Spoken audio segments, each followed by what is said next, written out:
You are all still in Starbase, on the bridge of Starbase.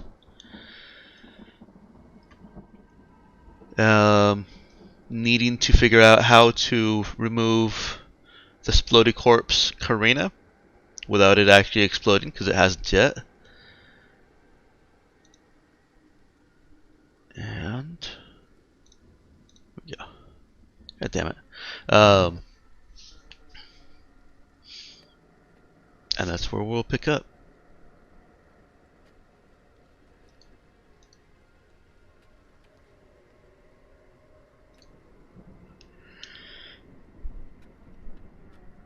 I mean, currently we've got both ships in atmosphere. One of them's been patched up. No, we're out in space. We're out in space now, alright. I didn't know if it was still in atmosphere. I thought you were Double still checking. orbiting. I didn't know if we made the leap yet. So I think that's where we ended it last session, where we're debating on what to do with the other Well, whether you're in orbit or just farther out in orbit from Panjati Varu, Trinity Shade, doesn't make too much of a difference. Orbit is actually a little bit easier. Yeah, I thought we were out in space in orbit. Yeah. Okay, so we're on the same page there. You're in high orbit around Trinity Shade. Did you say 4 ships though? No, what we were doing with the ship. Oh, It was okay. only 2 ships. Yes. Correct. So, Cap, what's the plan then? Are we ditching this ship, or are we gonna try and see if it'll make it through? So, no, we Well, talked about. first we need to clean it out. Yeah, tons of firewater wasn't on it, wasn't there? You guys did move that, sorry. Yeah, we were. No, I recovered mean that. the nasty spore stuff. spore stuff. Oh, you mean clean physically? Okay. I thought you was on about cargo and stuff. How are we gonna neutralize these things? It's like a fungus? It appears to be a fungus, yes. So just set it alight? Is that what we're doing? Just gonna burn rooms? No. Oh, is there an easier way? I'm not entirely sure, but we might be able to vent it out. Alright. Hey, anybody thought to check on the people we stuck in the brig? They've been treated. Okay. I lost track. Yeah, but as soon as we move Karina's body, it's going to explode in spores. Quick question. When the hell did Karina die? Juno. Sorry, Juno. No, it's okay. It's not you. Mike said it too. Yeah, that's my bad. Wrong NPC. Mm-hmm.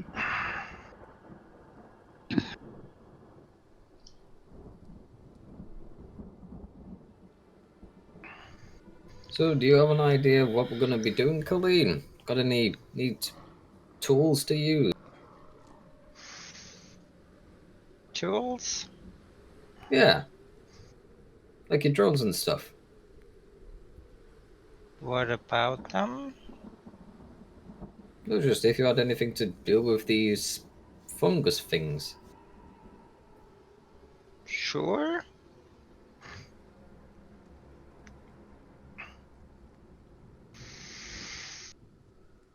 Well, Perhaps we could seal off the room and burn the body?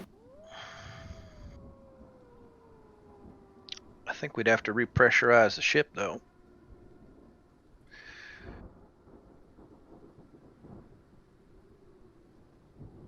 Because as it stands, she's still running in vacuum.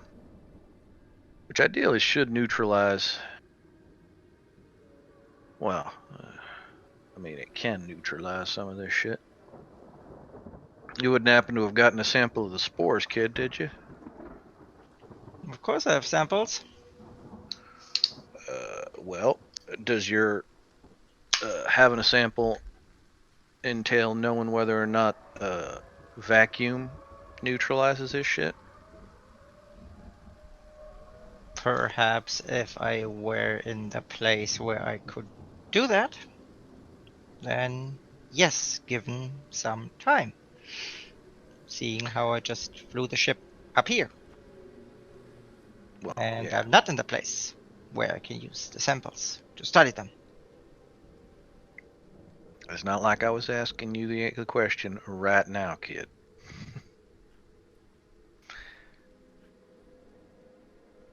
Well, I think that's probably the easiest way to find out the answer. Because if this spore is completely neutralized by vacuum, then we've already done the job.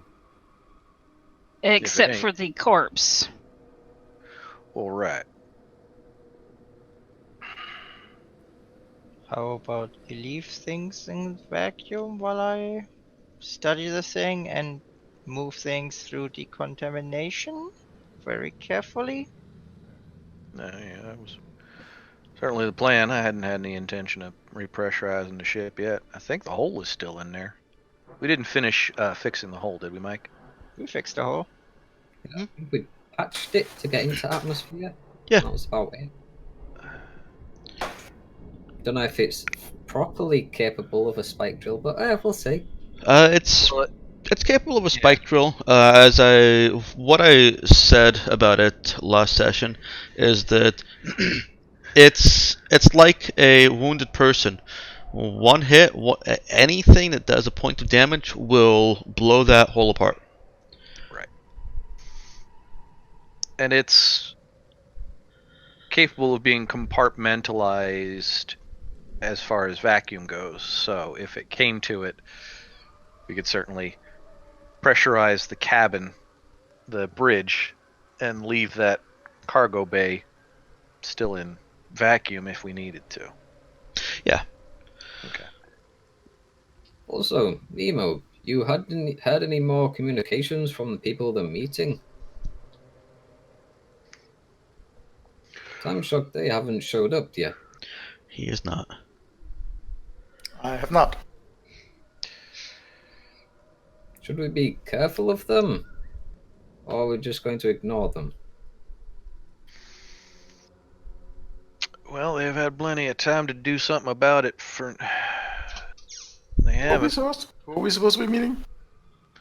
We weren't supposed to be meeting anybody. The people that landed the ship, they were supposed to meet someone. Oh, the locals. Yeah. Yeah, they received a communication. And I still don't think we know truly where they are, do we? well, I don't think we got a fix on where the hell that comm came from. Yeah. And I can't remember if they were meeting them here or if these guys were heading towards them. But unless any communication from the natives include the terms the Starbase or Joey Hank, I will not be able to intercept. Well, we did hear... We caught the one transmission, but... Yeah. Probably blew the cover as well as soon as the ship took off again. And as soon as ours entered atmosphere. Most probably the meeting was called off at that point. I'm still curious to see what they were meeting up for. Yeah, I mean, that's a weird sequence of events, though, because they told him to shut up on a public channel and land, and didn't warn him about whatever the hell is going on in the atmosphere down there. Unless they knew about it. Well, considering that... Considering the reputation, it is likely they merely thought it entertaining to not inform them. I mean, it's one of them. If I was them, I would have landed and then suited up. But instead, they landed and then a drone suddenly appeared and blew up the side of their ship. I think that might have interrupted their plans. Well, the thing is that they had the side door open when we came down. They was looking out. Yeah, I suppose that might just be a case of, we're kind of fucked, let's talk to them. I think they recognized that they were really fucked anyway. Yeah. In fact, the most notable thing about what I'm intercepting here is the complete absence of transmissions. As far as I can detect, nothing is being transmitted at all. There is complete and total radio silence.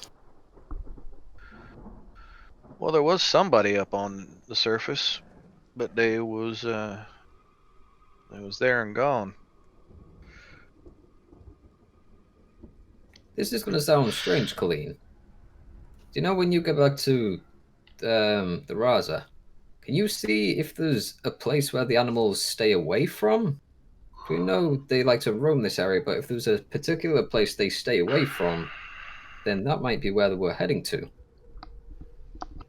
I don't think I can calibrate it down that small. I didn't know if you could just do heat registers. Like, okay, there's like a load of them, and then there's like a little blue bit where nobody really goes. Well, nobody's really. I'm not sure we've got the kind of scan suite that'll give us that. Yeah, it was just a passing idea. If anyone is talking, then I'm not able to even perceive the fact, much less intercept the actual message. Yeah. Yep. Then it is a giant trap. Well, considering we got the guys we came here for, and while it seemed interesting that these natives might have, high tech and something interesting to say, I'm getting a pretty inhospitable vibe from this whole planet. Cat, we got any reason to stick around here? Other than to make sure that everything else is safe? Not particularly, no. Mostly, I just want to get the ship in decent shape. Oh, yeah. Is we're not going. What I would like to do is get their fuel cells. Yeah. Well, Because that would. Did we say we could or couldn't do that, Mike? Take their. You can They've get got the. You can get the fuel bunker. You'll have to fuel give bunker, up 20 tons of cargo space, which that is one place where the sizing of things makes the fuel bunker take up a lot more space. I know, but I think we're. Yeah, you're fine on cargo. I'm just pointing out the inconsistency there. The fuel is fairly consistent in that it doesn't take more money or space or anything, pretty much across the board, except for when you consider how much cargo space it takes to put a fuel bunker in. Maybe the cargo space of a cruiser is more efficient. Yeah. Sorry, go ahead. I mean, it's worth it though, right? To have get the 3 extra loads of fuel? Yeah. I mean, we haven't been doing cargo runs, so it's not like. Well, it's more like there may be other upgrades in the future we would rather consider than just having that one more jump. I know, but for right now, it would be pretty handy, I think, to be able to. Yeah. Well, and we could certainly rip it out afterwards. Can we? Well, I don't see I why have to not. imagine if we can patch it in, we could unpatch it. Break it down for parts. Yeah, Mike, is it a permanent addition to the ship, or Nah. Um, Okay. you would basically be running some hoses, some very thick hoses, um, through parts of the ship that they're not really intended. Until you get a proper full installation, it'll practically be jury rigged, but Mhm. not gonna make any fuss over that. You'll have to leave a few doors open here and there, but you can certainly put the fuel bunker in cargo space, secure it, make sure that it doesn't go explodey if anything happens in there. Um, Run those hoses, and if you later on want to remove it, you're really just disconnecting hoses from the main tank. It will act as a reserve tank. It will never be used directly by the engine. But when you use up one of the properly installed fuel tanks, and it's safe to do so, it will feed into one of those properly installed fuel tanks, like a reserve. Yeah. So yes, you can uninstall it at a later date.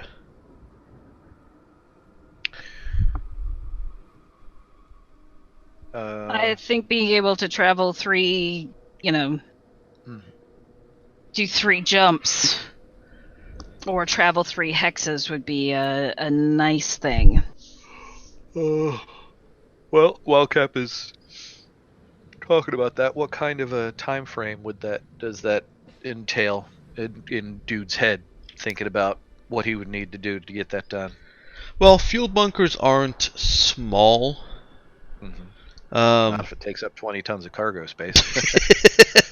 well, like I said, it takes up I think 10 tons of cargo space on a frigate and 1 ton on a fighter. So yeah, that's unfortunate. It's still. It's odd how that scales. Yeah, that's really the only place where the fuel size scales is when you're considering how much cargo space it could otherwise occupy. Like, I mean, how much cargo space do we have? you've got 160 tons, I think. So, and I don't think we're anywhere close to Might actually be 200. Capacity? I don't think so. using that at this No, point. you're not. Um, but just from a how long does dude think it would take to get that out of the other ship and Yeah. into this ship? Sorry, I got distracted. Mhm. Uh, let's just give it a nice round 6 hours. Oh, okay, that's not bad. No, that's just getting it moved and secured. That is not actually hooking up tubes, but it gets it into your ship so that you can hook it up later. Okay. Would we be able to hook it up in meat space? Yes. Okay. It wouldn't be too delicate to do that. No. All right. Well, we could. Okay, it would take a decent amount of time, but we could certainly shift it over into the ship and get it hooked up later. Now, we were after these assholes, obviously, and they got bounties out on them on a couple places. They obviously have not. I mean, it feels like they've been written off by whoever's on the planet down there because they haven't made any more communications. Obviously, somebody must have witnessed us taking over and taking them. Uh, I don't remember, Cap. When you was talking to the guy, did you find out who he knew down there? No, I didn't. Okay. Well, you didn't kill him, right? Oh no, they're still. Oh, all right. Well, he's still a useful piece of information that we could get from them because obviously they knew somebody down there. He must Yes, know he's something we still a don't. useful idiot.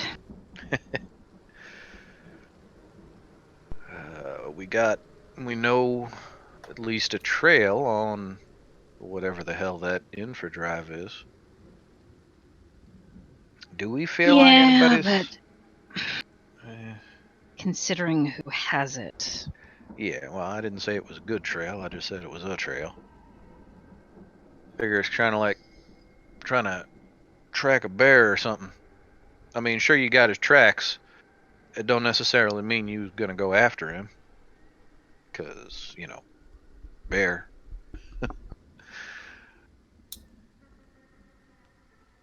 But Did you just compare my family to a family of bears?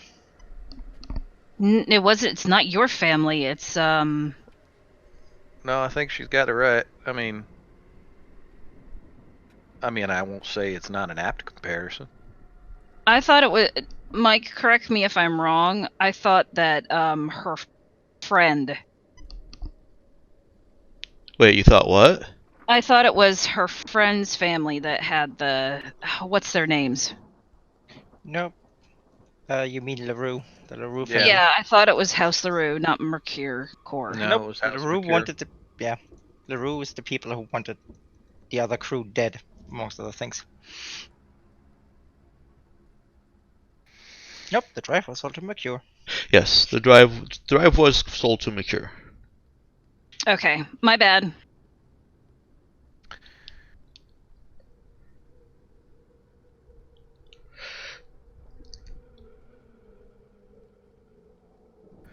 But I guess the big question is do we have the time to just hang out here in orbit and to take something out of that ship? Or is anybody else coming over to get these guys? If they put out a bounty for them, I mean, there's got to be bounty hunters out there. And I don't think these guys have been that great at masking their tracks, that we'd be the only people who've ever tracked them down.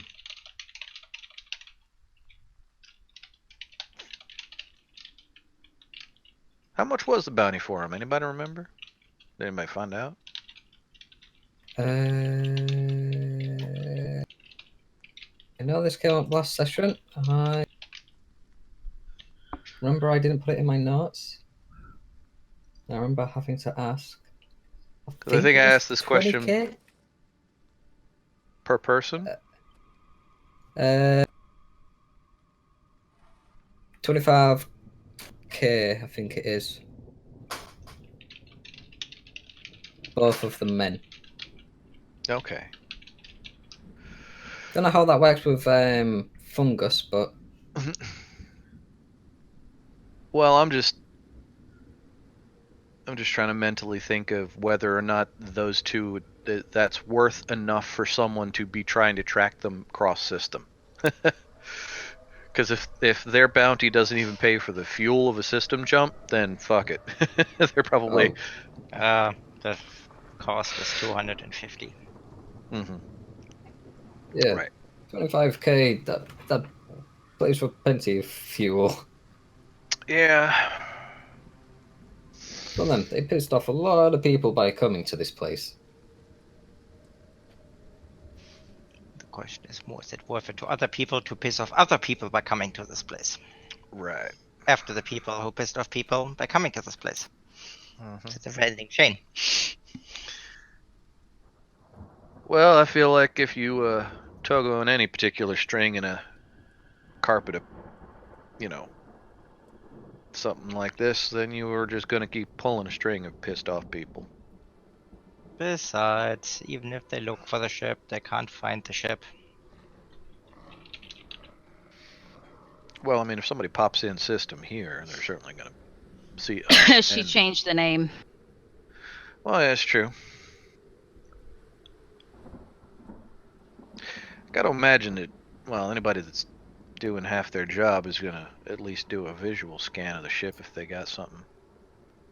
I mean, That's not gonna give much. no. We just routinely get screwed because we have one thing nobody else has. Yeah. Got to imagine, just considering, and People have to be changing transponders. We can't be the only ones who've thought of it. So there's got to be Colleen, some way to identify a ship. how tricky is it to make a signal come from somewhere it's not? Depends on the signal. I've been mulling something over in my head, which is this is a pretty inhospitable planet, and we know they left this planet and went to the other one. Would it be possible to set up like a relay on this planet so the signal originally came from the other planet and then it relayed to this planet and made it look like it came from this? You realize they are all on this planet. I thought, oh, is it the other way around? I How thought it was. bad a pilot are you? Look, it's been a couple of weeks, okay? It has. Out of character, in fairness, it has been, and it doesn't help that the planet that they were moved from is called Trinita Fade, and the planet that they're moved to is called Trinita Shade. Exactly. Did they rename it after the move? Or is it just one of those stupid cosmic coincidences? You'll have to ask somebody. As far as Hugo knows, it's always been called Trinita Shade.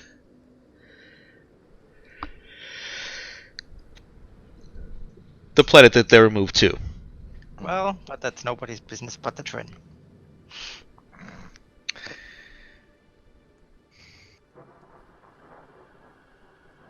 Well, I guess the question is do we take the time to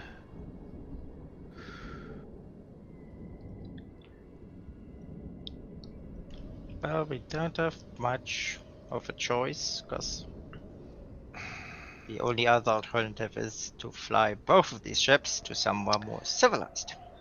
Right, but I don't think we got enough fuel for. They've got at least enough for one jump in there, right? They don't have to worry about it at all. They can refuel. Well, not here. Yes. Well, they got a fuel scoop on that thing? Yes. Oh, yeah, that's right. I checked the mountings on that to see if we could put it on ours. Wouldn't work. I don't believe we can we? Because No. logic. Yeah, Mike. There was ship-based reasons. Yeah. It's like the fuel bunker. For some reason, the fuel scoop, even though it scoops the same amount of fuel on a smaller ship, and Yeah. it uses the same amount of fuel on a bigger ship, suddenly the scoop's bigger on a larger ship. Because It would fuel have to be logic. bigger. Yeah. It's not because of the fuel logic. It's because of a structural design. Yeah. Yeah, so yeah, there is a fuel scoop on their ship, hence why we could scoop with their ship and then move the fuel to our ship when we do the bunker. I will say that if you're trying to move a full fuel bunker, that is going to add I time was to how long it thinking more takes. And gonna that would say- be very Before moving. dangerous. Yeah. No, like get them side by side and then hook up one hose to the other and then to the other and then pump it through, empty it and then move the bunker. That's what I was thinking. Because obviously we've used a jump swerve, so it'd be refueling our original bunker and then moving their empty bunker into ours. You don't have to worry about that at all. You can just take the fuel bunker. You take it right now, cause it's empty. The ship still has fuel. Yeah, And what then you was would in the jump fuel the ship. bunker has been moved into their main tank. So they got enough for one jump. Everybody does. Yeah, just in case we wanted a free refill or not. Yeah. I think that sounds like more trouble than it's worth. Unless we were absolutely certain that we had plenty of time, which I don't think would do.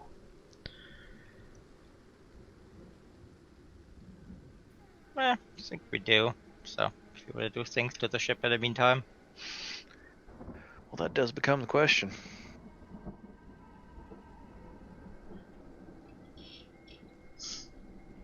Do we think that ship's worth enough that it's worth taking with us? I mean, we could take it with us and just donate it, but there isn't that much effort going into taking it. What did you Coordination. classify this thing again, Mike? Free merchant? It is a free merchant, yes. Totally worth it. While you guys are talking, I think all four of you would get this message. A message has been received on the bridge. Ship of Nemo idiots or on actually Rasa? intercepts it directly, so let me take a second to type that in. Okay, so it's heading to Ship of Idiots.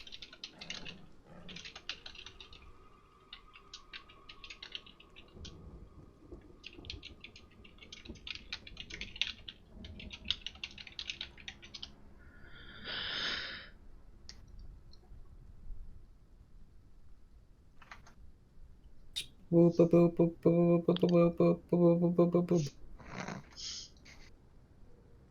All of you except for Nemo have simply received notification that a message was received. Nemo has directly intercepted it. Keppel check the message. There. We received something on our data pads, or You just received a message on your datapad that the ship has received a message at the bridge. You have to listen to the message. Which ship? It's okay. Your ship. Captain. The question. Captain, the message is for you. Technically, it would have been received by both ships. It's a short audio message. A female voice says, "Hello, Porcelain. I'm still alive."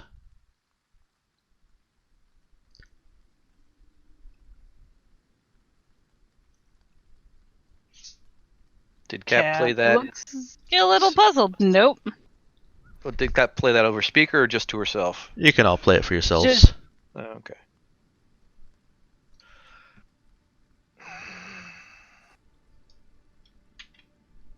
Dude kind of just he looks up at the ceiling and just kind of curses. Man, it is really fucking annoying that lots of other people have information that we fucking don't. Well, that's what I've been saying all this time. Can Colleen find out where the damn message came from? Not from Starbase, not from where you're at right now. You'd have to go to the bridge. Wait, why can't you do it from Starbase? Well, I suppose you do have communications on And Starbase. sensors? And I'm full control of that ship too, so...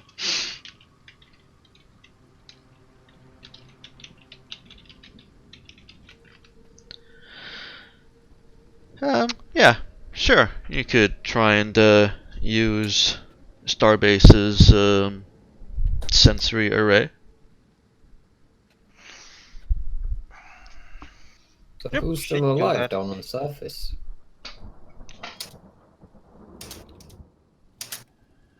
Who's sending us sweet little messages? I have no idea. So we're back on that whole somebody who knows us and we ain't got no fucking idea who the hell they are. Ah, the usual. Pretty Well, much. for us, it's usual for us. I got to imagine this is a new experience for you, Hugo. Yeah, I mean, normally I'd know them or come to know them. The people I normally meet with you guys don't really like to know them for long. Yeah, well, that makes two of us. So we jumped literally to one of the worst systems where nobody goes, Yep. with a totally hostile planet, and there's still someone Yeah. who has it out for us and knows more than we do. And you call me paranoid. You are paranoid. But that doesn't necessarily mean that you're wrong. Yeah, was that just because you're paranoid doesn't mean the universe is not out to get you?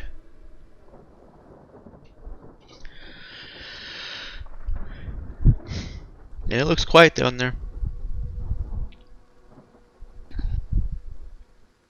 There are faint remnants of this message bouncing off of stellar bodies here and there, and those keep bouncing back to the ship. The ship does not recognize it as a new message because it's programmed not to. But Colleen's not able to pinpoint a location on the planet or anywhere in this region of space where this message may have come from. So I can't reply. Well, you could send something out over broadband. I Is that really what don't this want came to in do on? that. Did this come in on broadband? Yeah. This was just a okay. Yeah, this was just a broadcast essentially. All right. So guaranteed to be local in system, but that's the only guarantee.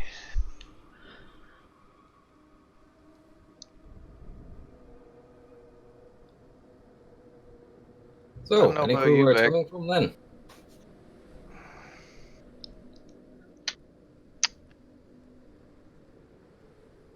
You know, Cap, this just makes me even less eager to hang out in this damn system. Getting sick or tired of people knowing us. Yeah, well, I'm afraid that may never stop. Well, yeah.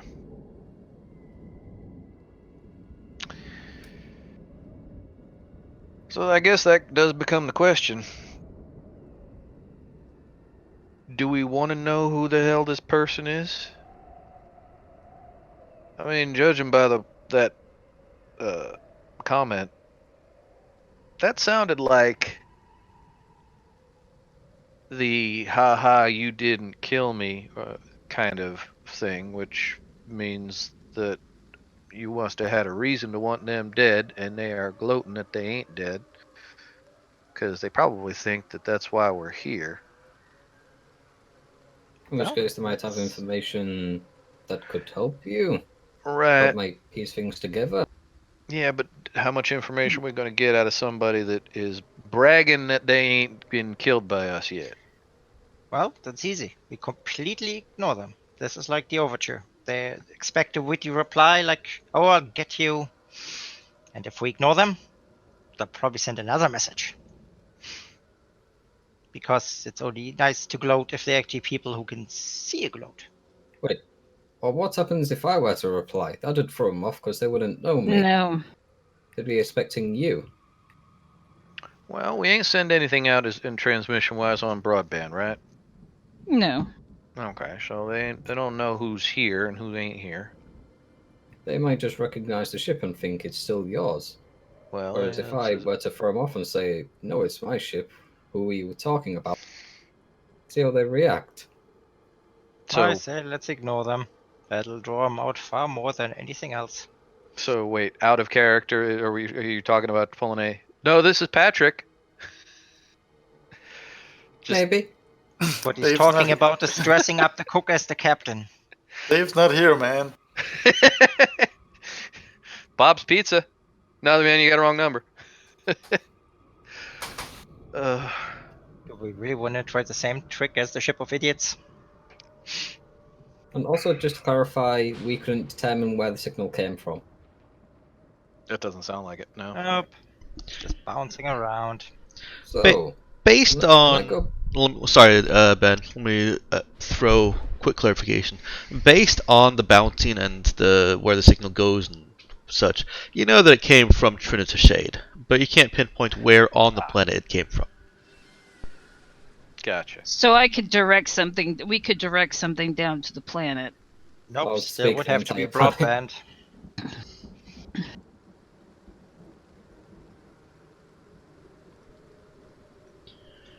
It's one of them, though. Surely, if other people were listening, would they have got that message? Yeah, everyone got that message. That's why it Oh. pinged on both ships.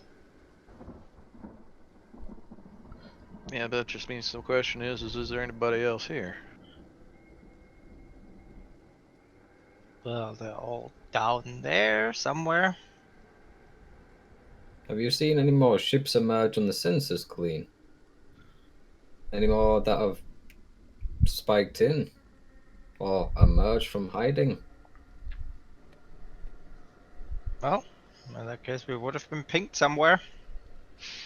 But if they jumped in, no idea. Too far out. But once they're in range. Unless they're sneaky like us, in which case they have a little bit of a lead.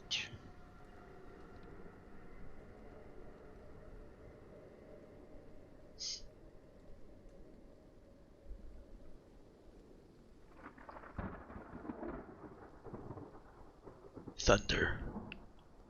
So, Na na na on the na na vacuum na. now, Cap. What are we up to? Sorry. Well, how about we just get to work, ignore them, see what happens, and if anything else pops in, we can always decide to run right then and there.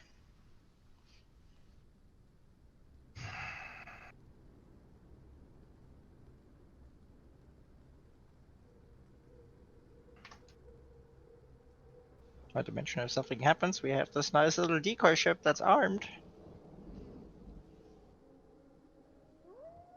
Yeah, poor thing.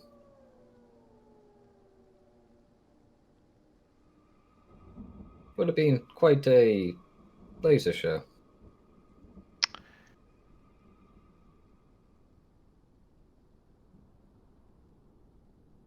So we getting to work then, Captain? Moving the bunker?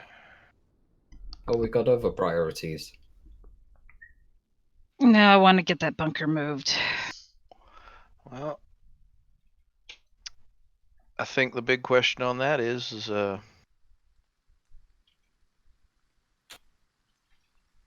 does vacuum disinfect? You need to get down to the lab, kid? Yeah, I mean, you can start working on it. Is it won't really transmit through the vacuum. Well, yeah, I Just, would hope not. just stick with no atmosphere. And start working, and I'll whip up some antifungal cream.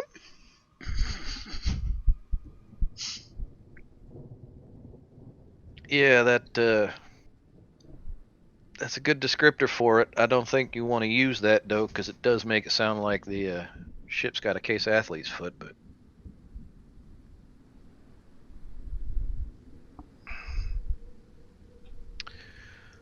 well, yeah, you definitely got a couple hours before I'm even going to be thinking of putting anything in the ship proper.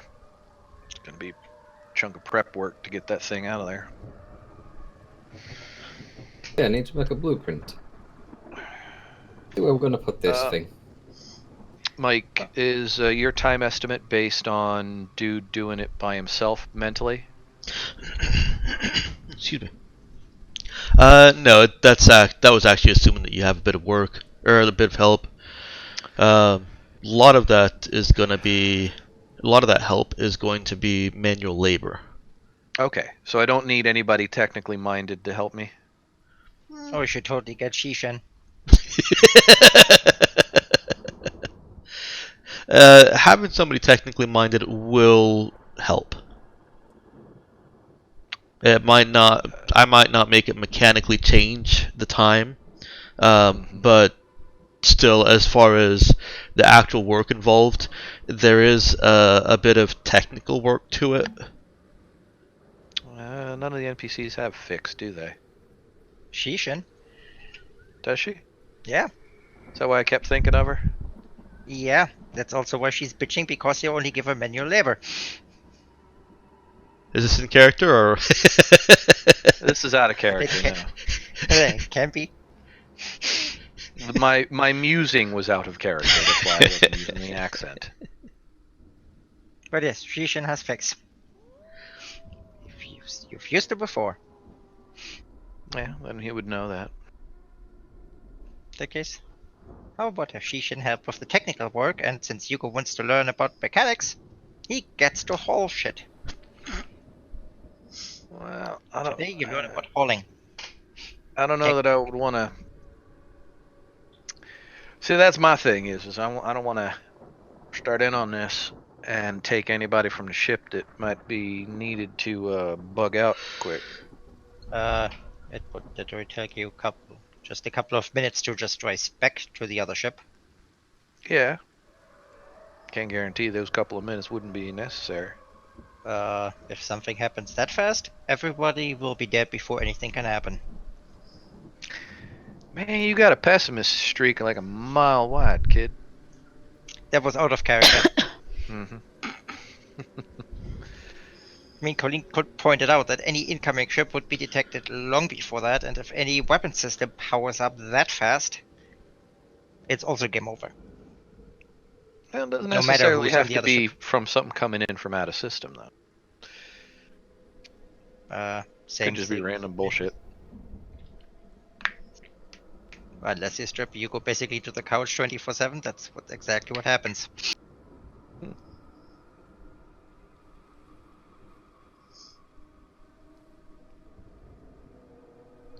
Does Dude take any Dude's help? Dude's preference would be for NPC help, and if he knows Chishen knows her shit around tech work, he would ask her to help. She does. And you've got you have NPC muscle. Does Dude get their help too? As much as he needs to get it done. Okay. He's not going to pull from the ship any more than is necessary. Vander and Eileen are expendable. I mean, capable and available. That is literally one of the reasons we kept NPCs on, is so that when you have to roll those dice, system blows or something. Well, perhaps use the other manual labor, because if you're concerned, Eileen is the tactical officer. Casten can also do manual labor. Yep, have Caston do it. That way we have Eileen in case of a prison riot. Mm-hmm. When all Yeah, the I don't other know that I would NPCs wanna- say, I'm better than manual labour, I'm right.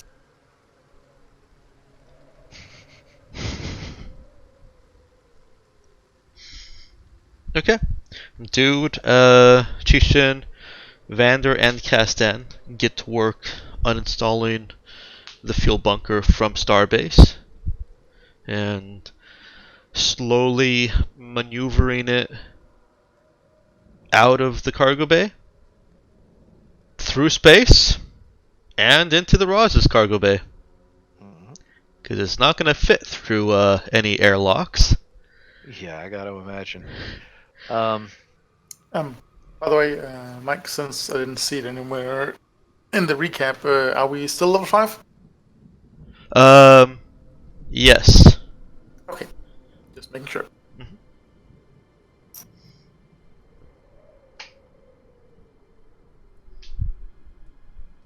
What are the rest of you doing during this time? We'll start with Cap.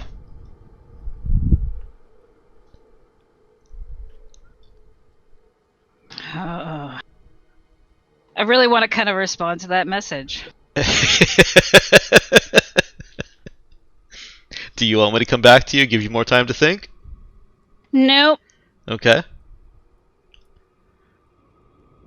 Now, if I send it broadband, will all of the crew get it as well? Well, Starbase will get it.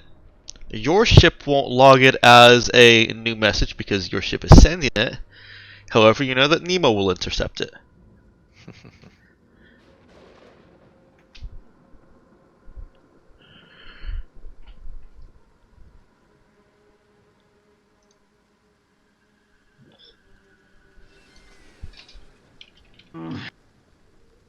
Yeah.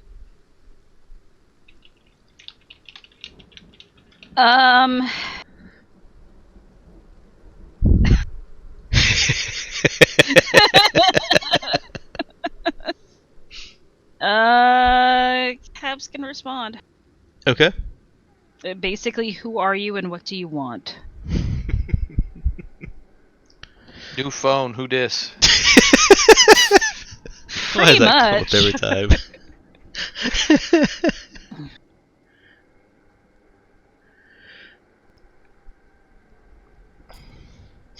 Okay.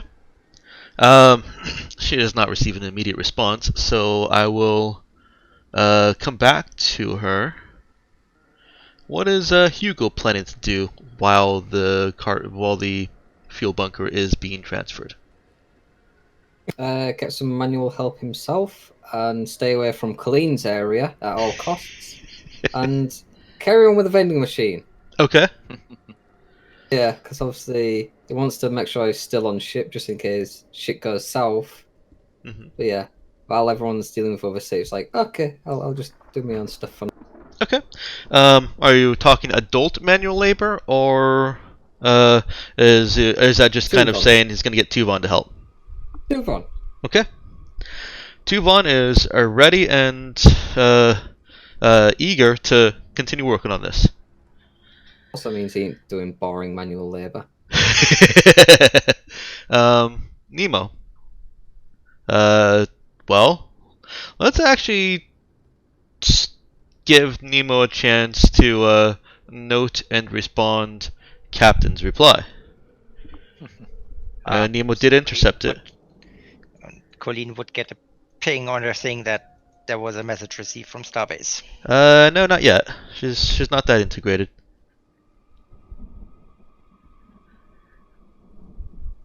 She should be.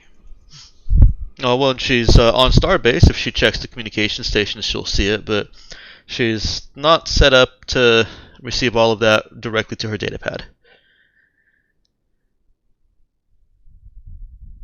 Okay.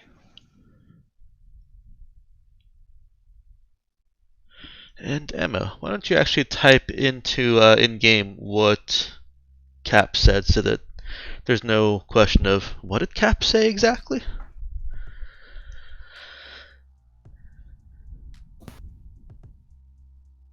And is I don't see any Colleen reason why gonna- Nemo would intercept that. It doesn't have any of the search words. It's not encrypted, is why. Ah, okay. is Colleen's actually gonna run the whether or not the analysis on the spores? I haven't actually gotten to what Colleen is doing yet. Is Nemo going to open any communication based on that? Nope. Okay. What is Nemo doing during this time then? It's clearly not, what's going on there is clearly none of his business. He'll, unless someone else needs him for anything, he'll just work on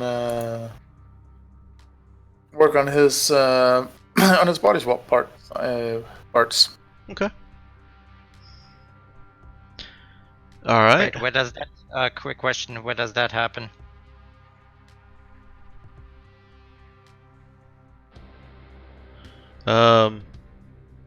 Well, would you prefer to be doing that in a medbay or a workshop, Nemo? Whichever place makes the most sense. Medbay, really. Medbay then. In that case, Colleen would totally attempt to kick him out at that point. All right. So Posts a sign on the door with a painted mushroom that looked like a toadstool and Fungalopolis in progress. Stay out.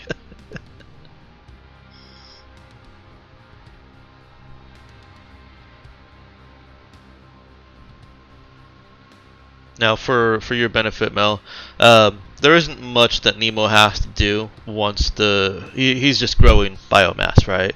Mm-hmm. Yes. He doesn't actually need to do anything. Obviously, anyone would want to continue to check on the progress of things, but he doesn't have to like stir it or do anything special. Okay.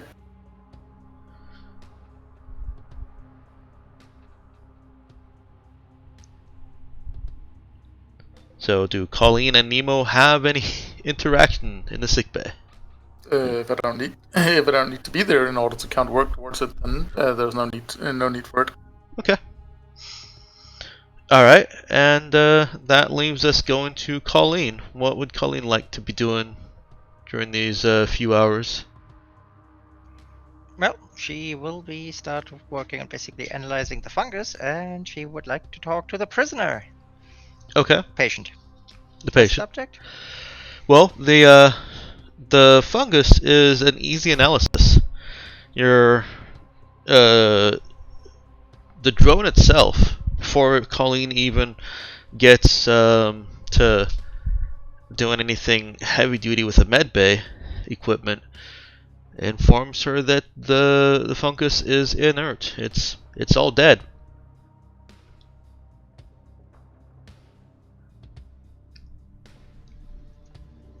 All of it? All the samples that she has, yeah.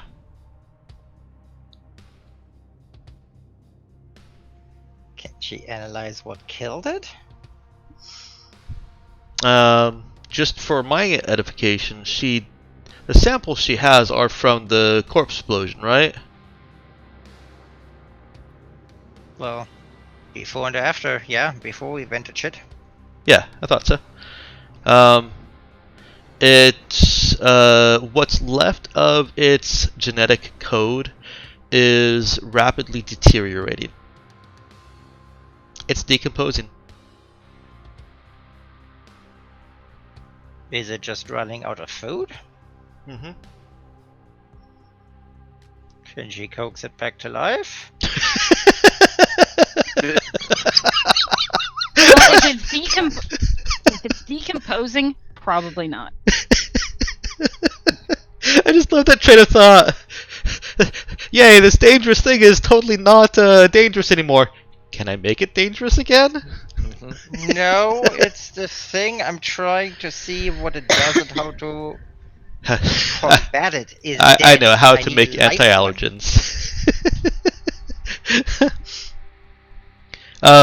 From what she can tell, one of the differences between this and just the ambient allergens on planet is that this is like I think it's the flu virus, where if it doesn't infect somebody quickly, it just dies.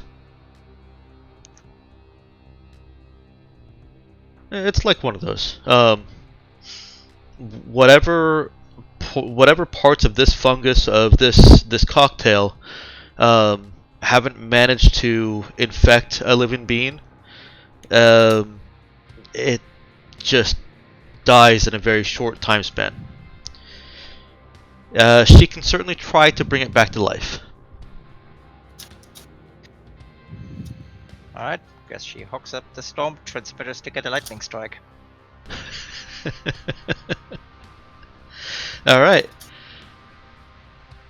Yeah, she would see if she can salvage anything with some nutrient mass Okay. to feed that thing. That's the rest of them, those things die pretty fast, so unless they do something super crazy, everything should be fine. Alright. After. Corpse. I'm sorry, I spoke over you, I didn't hear you. She basically sends a message telling them it's all clear, then to be careful and don't eat the corpse. Well, the second corpse hasn't exploded yet. That's why they shouldn't eat the corpse. Well, that's fair. It's a fair point. Alright. After she sent that message, what does Cap do? Cap's kind of waiting for a response.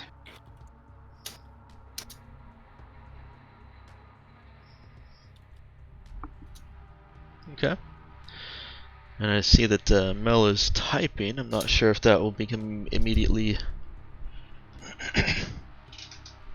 involved.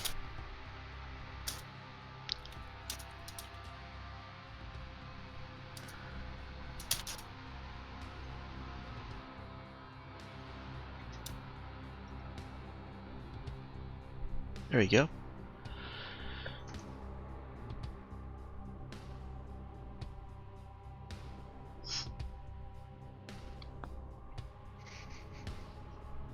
There's a sub-vocalized message to Cap.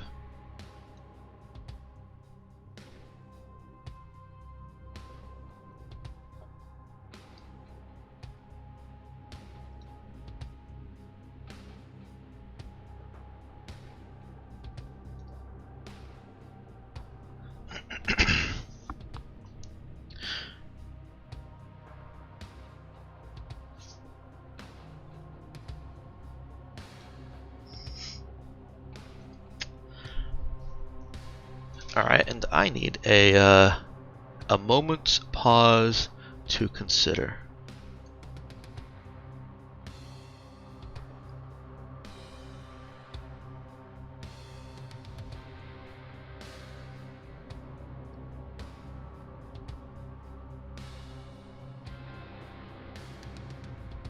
Unfortunately, you're all split up with NPCs working with you, so I can't exactly tell you. Roleplay amongst yourselves. Mm-hmm. I'll give you a topic. The Holy Roman Empire was neither Holy Roman nor an empire.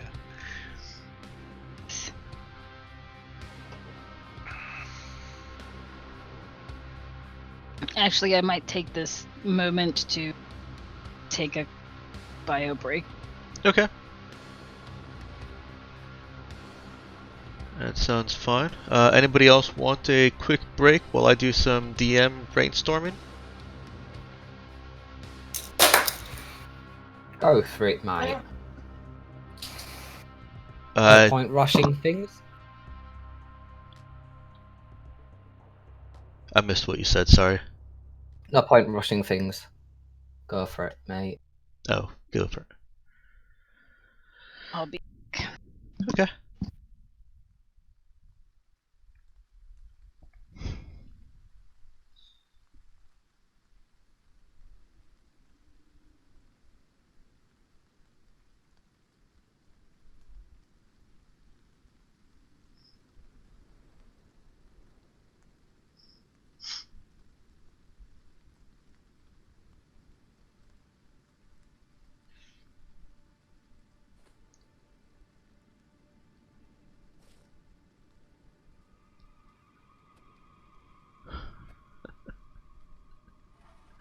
Oh.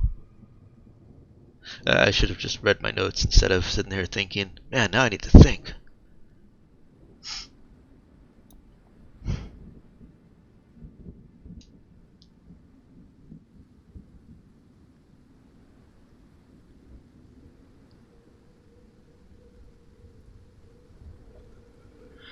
But a break has been called, so enjoy your break.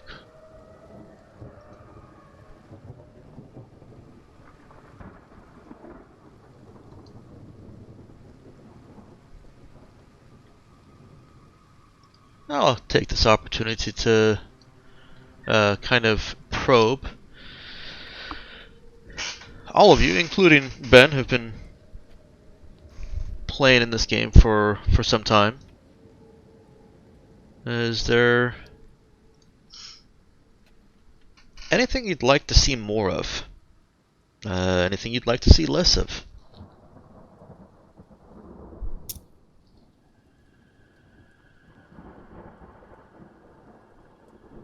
Please don't all speak at once.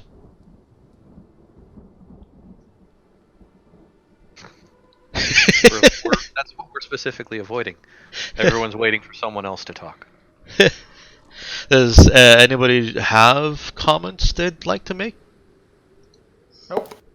Okay. I can't think of anything this game is doing that I don't want it to do, and I can't think of anything I'm missing. Okay. I figure it'll happen organically. I mean, I got to imagine if we all wanted to get into combat more often, we would be getting into combat more often. Yeah. I've left the opportunity. I mean, if y'all decide that you just want to have a fight, there are now 3 planets you can go to and just land and start fighting stuff. You can go to Madeira, one of those first planets where the miners were having difficulty with natives, native wildlife or native aliens actually, and even have kind of a quest from someone over there who in that area who wants to study the aliens. Isn't native alien a bit of a oxymoron? It is, but humans are good at that. Yes, they are. Yeah, no, that totally was the quest marker that says, "Hey, you want to go fight shit? Do this." and we went, now we're cool. Yep. That sounds like that could get you killed. You know, you can fight things here. Just land, you'll fight stuff. I mean, we had a fight, and we we survived. And there's the Jade Curse over on Holau. Yeah. Yeah, there. Or on Tohaioa. There are a lot of places where you could just say, I want to fight something, and go fight them. I feel like, I mean, I think we're all in playing and experienced enough with RPGs together and just separately that I think we would go hunting for stuff in game that did the things we wanted to do. Fair. I do want to kind of focus a spotlight on you over there, Ben, because unfortunately, due to pilot role, and kind of being segregated from the crew by lack of memory loss, you kind of take a back seat a bit. How are you feeling about that, like as a player? I knew what I was going into. Okay. All right. Yeah. And you still having fun? I played a pilot before, so I knew that you're less involved in things such as fighting and what. Yeah, fair. Hey, you want that memory gone? Just give the word.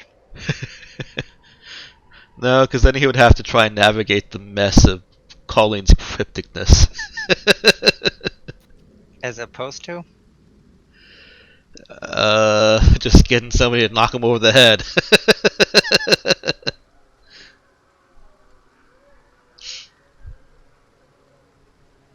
Okay. Alright. I will confess that I am occasionally concerned about you, Ben, because of the lesser interaction, but as long as you're still fine with where you are and how Hugo is progressing slowly into this crew, then awesome. Hey, you can't shoehorn Hugo in. I mean, he disagrees with the captain. No way is that going to magically heal overnight? Nah. No, and that could actually be a fun and interesting character dynamic throughout. It doesn't necessarily need to heal. It's No, but I mean, by heal to see how it develops and whatnot. But yeah, yeah. don't want to ruin that hatred. And that's fun RP, I think. It hasn't gotten anybody spaced yet, so it's still fun RP. No, I'm okay for now. Okay, cool. Excuse me. It's one of them. I've got lots more fire water to bribe her with now. Nice. Alright. Personal supply, and then it's like, I'll just go down to Cargo Bay, steal a couple. Well, you'll notice a bottle out of 40 tons. It's probably true. Alright, then as soon as Emma is back, we'll resume.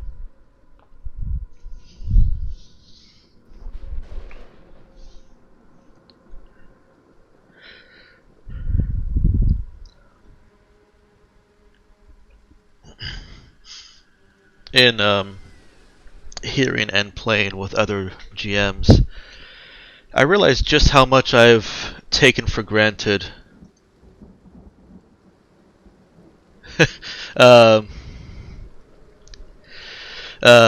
you guys as players. I don't. What do you mean? Well, other GMs I'm noticing are actually pretty good at describing things, and I started wondering, I used to do that. Why don't I add more descriptive, environment? Like, oh, because these guys don't need it. Well, it's not that they don't need it. It's just you guys have let me be lazy with that for so long that I don't know if you could accurately describe what my vision of the planet's surface down there is. Because I definitely have a picture in my head of what it is that probably does not in any way resemble what you've got. because I haven't given any kind of description of it except for, yeah, there's jungle down there, lots of it. Mm-hmm. And creatures.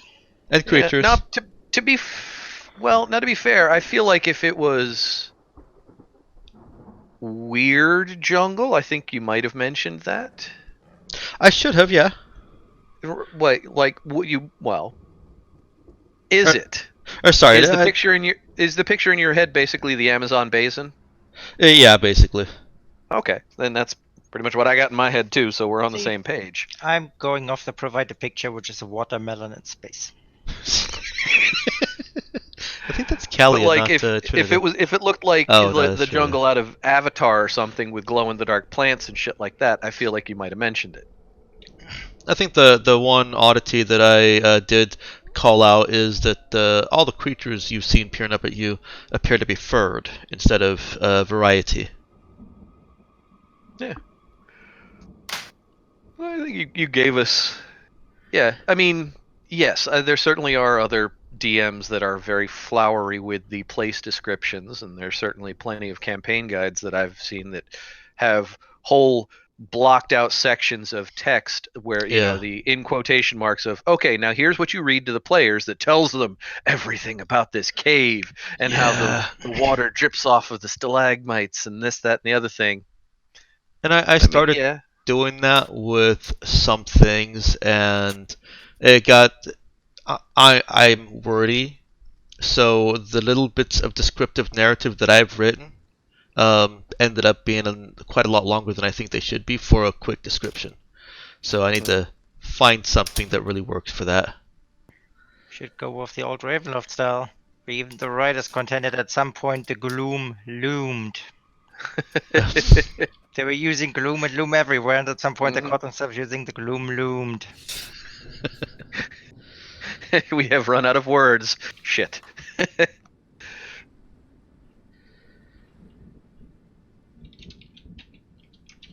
Well, the overusage of the same two words, and then they finally combined. Mm-hmm. Yeah, Chris Claremont did that in a book that I read. It was a sequel to Willow that followed the Princess DeLorean, whatever her name was.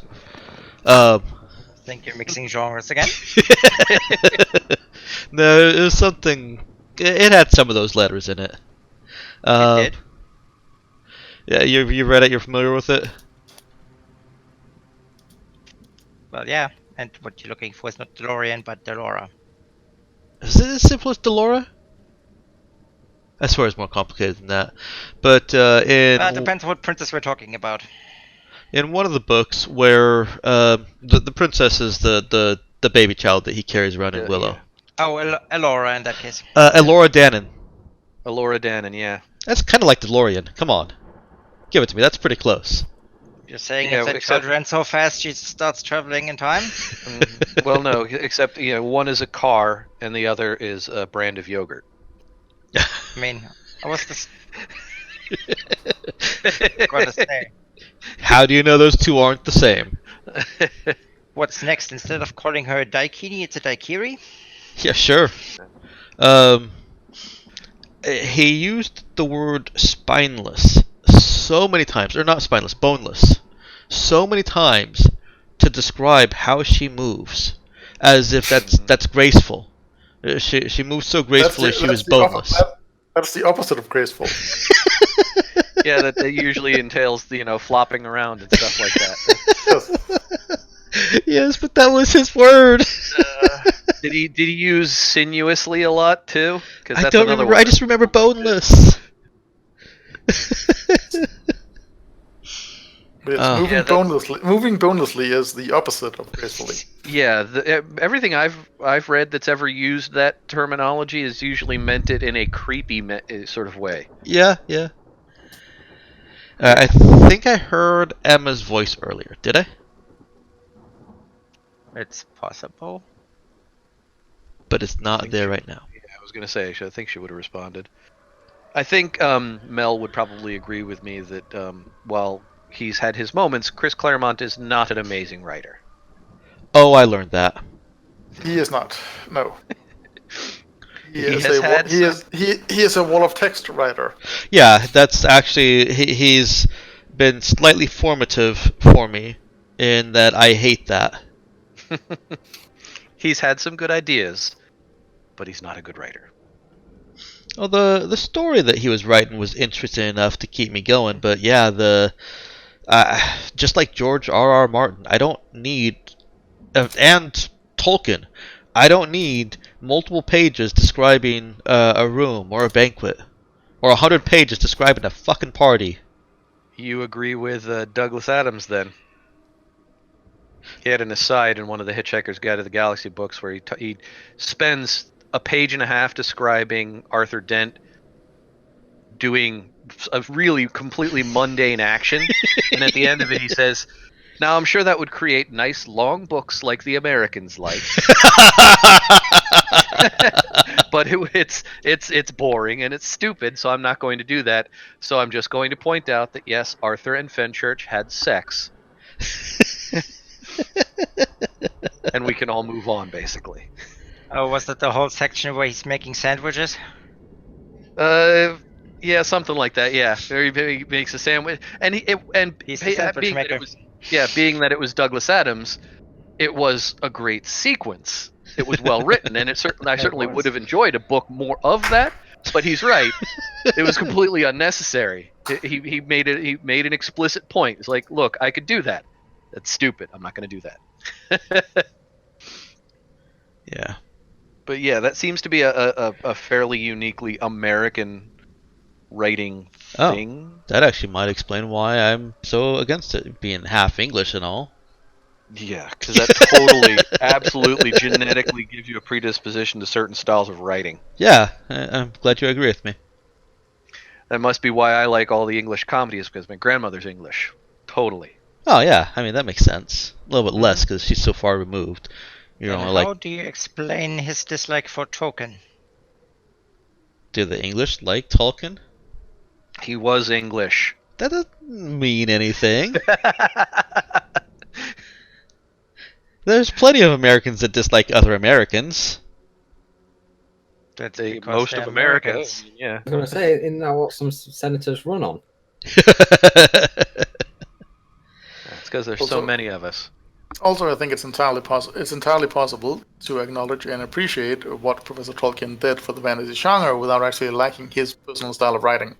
Yeah, absolutely. And you know, The Hobbit was one of my favorite books.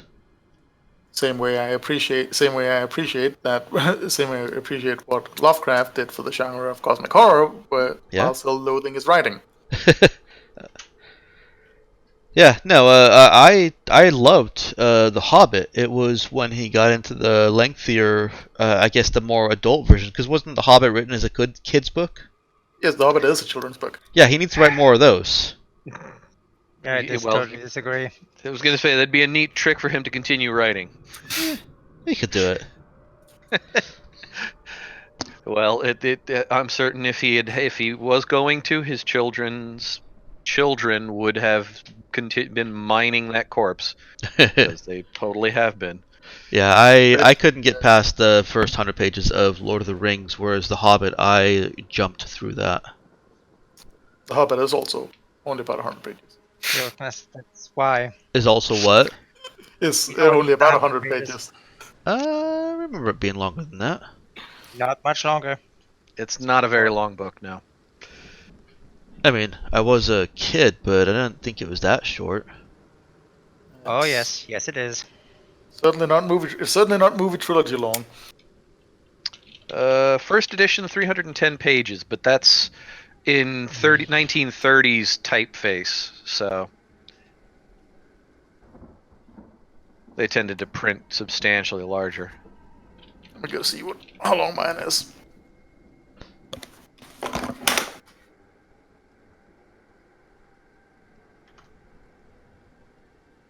Well, compare that to the Fellowship of the Ring, 479. How long is the Fellowship of the Ring now? In modern print.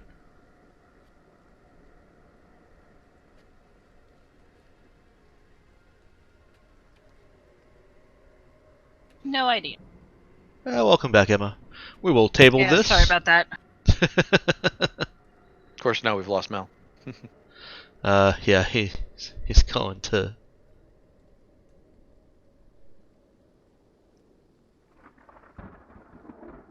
Yeah, sorry about that post-travel That's fun. tummy.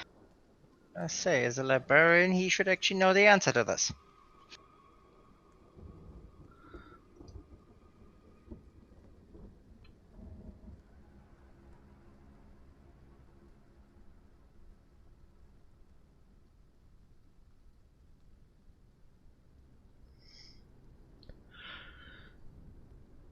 Well, let's see. In 2012, Well, paperback edition. Let's put it clocked in at the word count. 300. Word count is almost 100,000.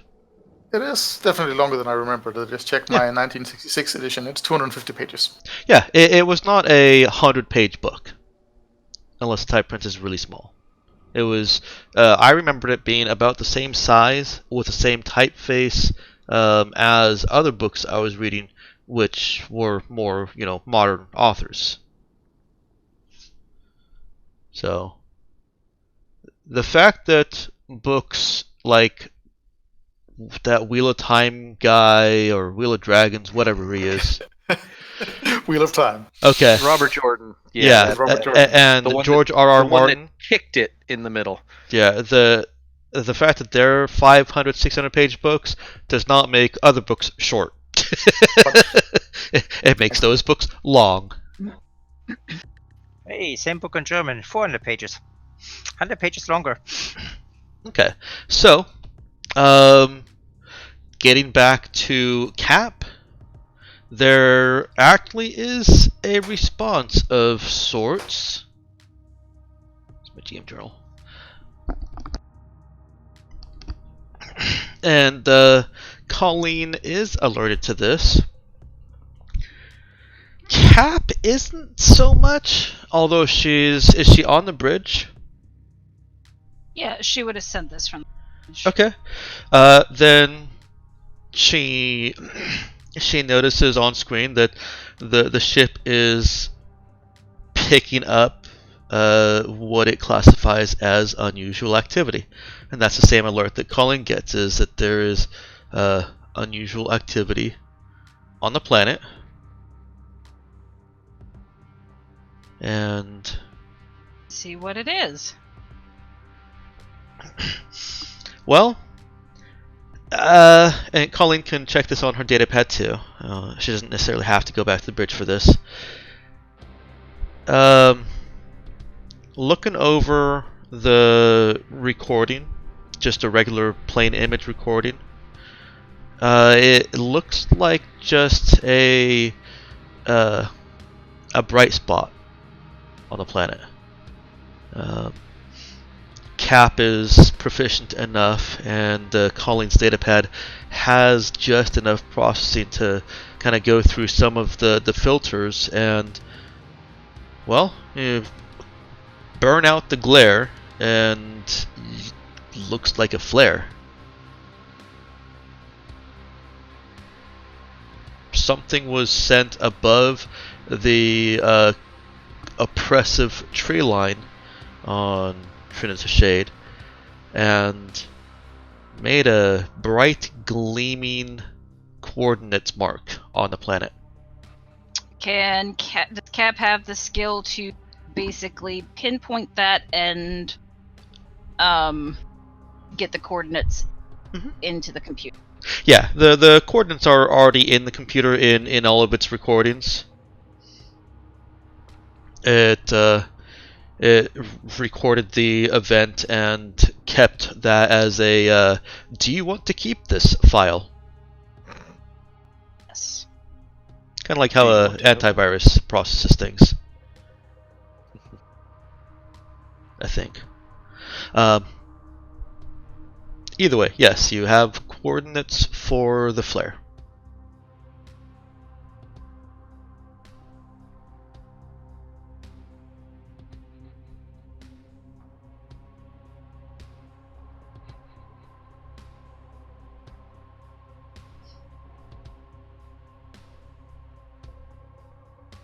What does she do?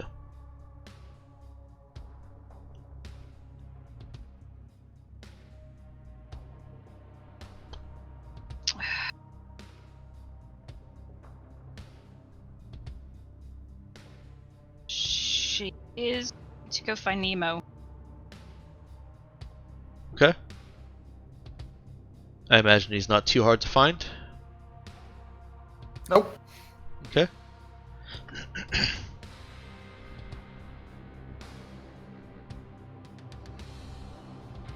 Cap finds Nemo. Captain, may I be of service in some way? Yes, how do you feel about going down to the planet? I would be delighted at the opportunity.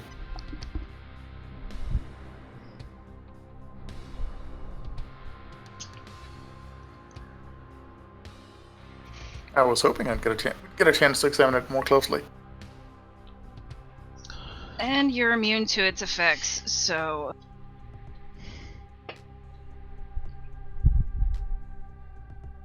Is a hostile environment. Sorry, you cut out there. I said it is a hostile environment. Yes, I will certainly be expecting that, and as you said, it is reasonable to assume that I will be immune to any biological infection there, so it does make sense. Is there something in particular you'd like me to look for? Well, obviously someone wants to meet with me. But I'm expecting them to be hostile.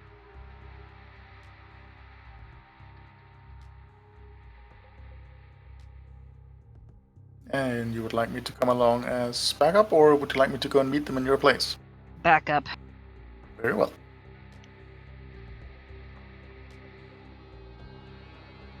Just need to let the others know that I'm going back down to the planet. Which I'm sure some of them will think is foolish, but... Given sufficient time to prepare, Captain, I could also go in your place with your appearance. No, I think I need to find this out for myself. Understood. If this is something to do with our past, my past. You will want to know. I understand completely.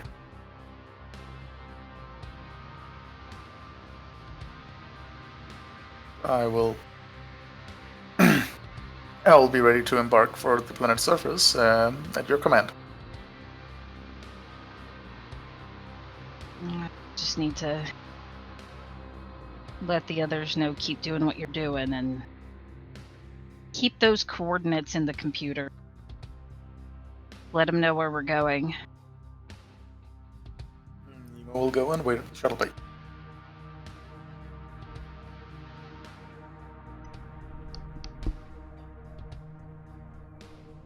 Alright, how is Cap letting the rest of the crew know, and who is she including in the rest of the crew? The dude, Colleen. Bridge crew? Bridge crew. Okay. Including our pilot. And is Eileen still, even though she's an NPC, is she still included when you She's guys still, think of yes. Bridge crew? Okay. Yep.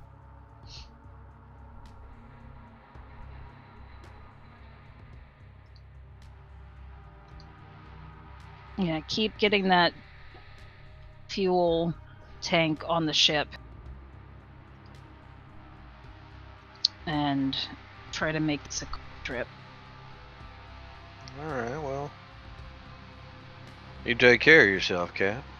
I'm taking Nemo with me, so I have back. All right. Against a whole planet full of Nemos? Well, we don't know that.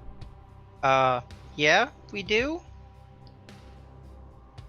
Well, strictly speaking, they're all just enhanced us, not versions of him. Permission to join you on the away team, Captain. It's coming from Eileen. You sure you want to come? If it is not just the atmosphere that's hostile and there's risk of physical attack, I think you may need the extra gun. Well, those beasties certainly seemed pretty nasty looking. Make sure you wear the best vac suit we have. Do you guys have extra vac skins that she could use? I don't know that we ever. I thought we got enough for the whole crew, but We had vac suits. I don't know that we ever went out of our way to get vac skins. We did.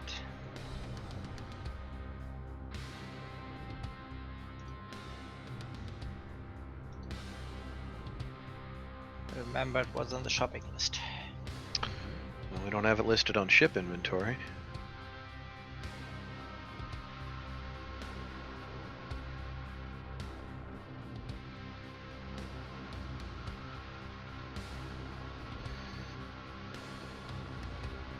I thought we got enough to cover everyone. In the event of an emergency, but Nemo doesn't need one.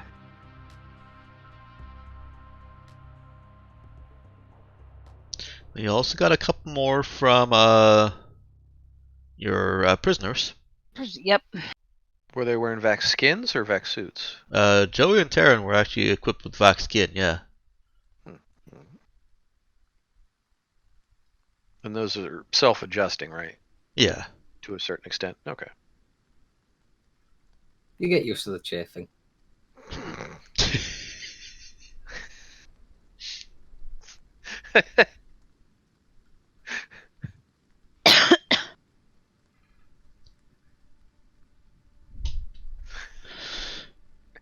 Okay.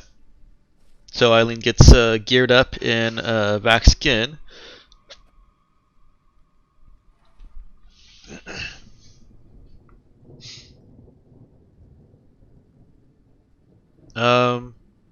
She's aware of the spoils from your recent ambush, so she also knows that you guys have deflector arrays and thermal pistols. Oh yes. Uh-huh.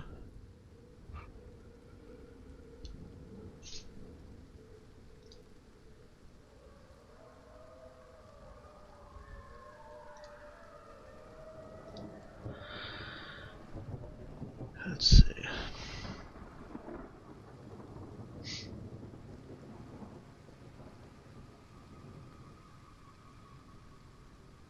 But those are the only two you have, so she suggests the Cap equip one of those. She will. The fake grenades are still listed on her character sheet.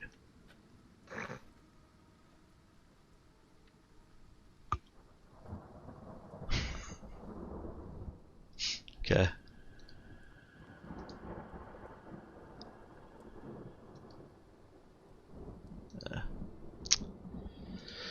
Alright. Enough of that. Is Nemo going to equip the other deflector array?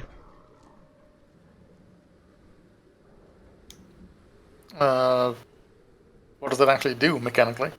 It's actually an AC 18.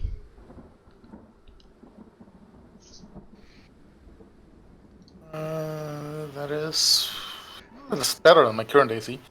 Mm-hmm.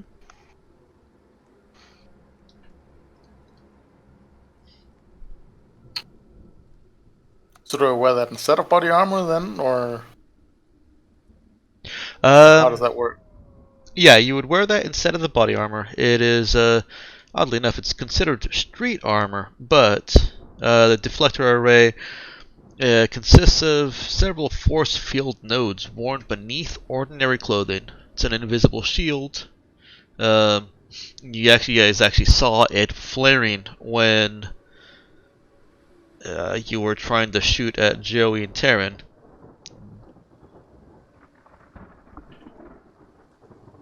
Flares only when dangerous energies or impact is impending. It's a force field. Well, it doesn't give any mechanical benefit. I suppose there's no reason. There's no reason if you can wear no clothes. There's no draw. Yeah, there's no reason not to.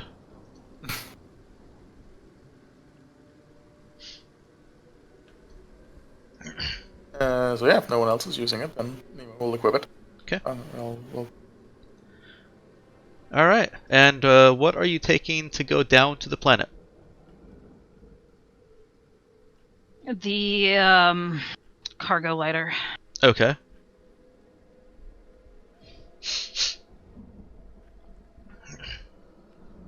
You guys, prepare to head out. Is anybody else doing anything in the short span it takes for Cap, Nemo, and Eileen to, well, head down to the planet of death? I mean, head down to the planet.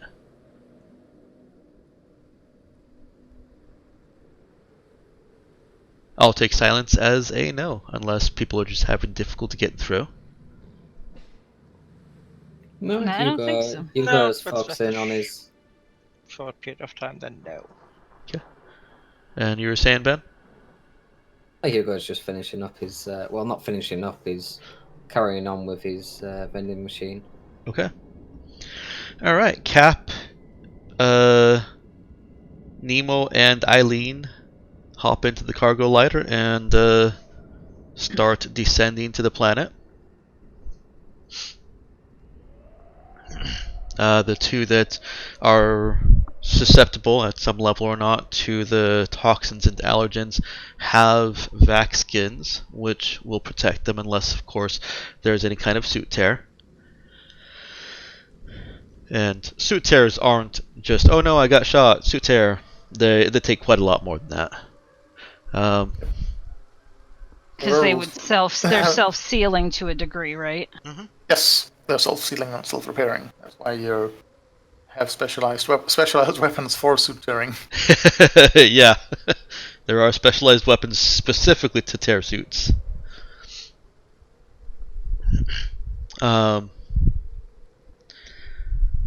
As you approach from a much closer visual view, you can kind of see the haze in the atmosphere.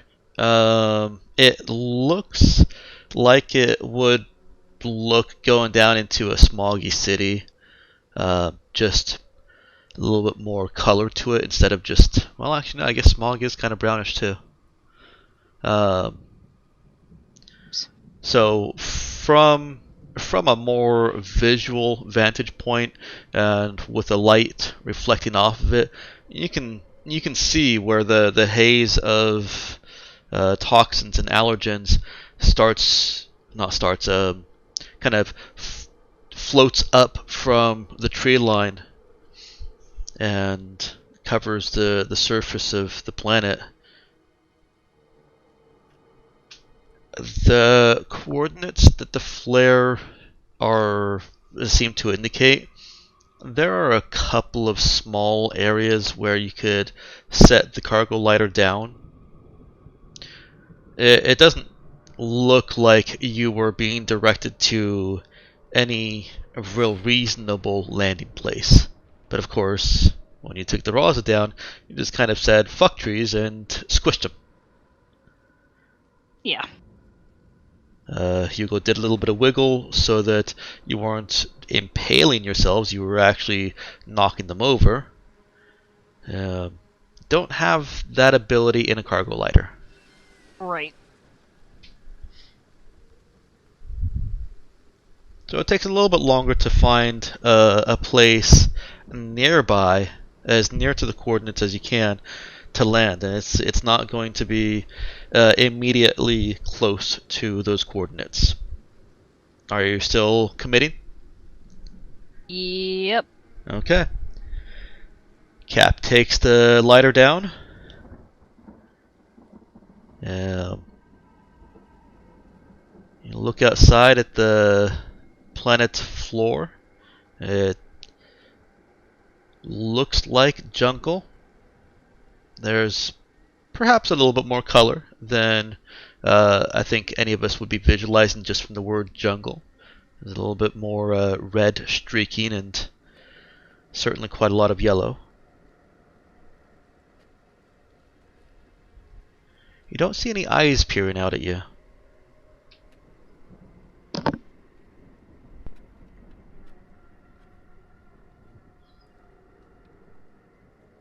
All right, but we can navigate to those coordinates, correct? You can. You guys don't happen to have nav comps, do you? That seems like something Colleen would have bought. Hugo would have given them one Okay. if they needed it. He has one. We'll go with that. Perfect. Okay. Yes, you have a nav comp. It should be very easy to navigate, and the nav comp actually, if I recall, maps as you go in addition to letting you GPS yourself. Thank you, Ben. I was just Yes, looking for thank that. Yes, crude but serviceable automatic map of buildings and landscapes. I'll also lend them a survival kit if they wanted it. Okay. You guys also have a survival kit. Sure.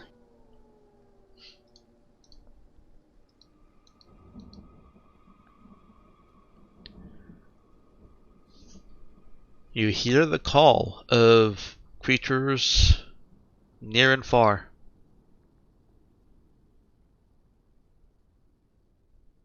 On your guard.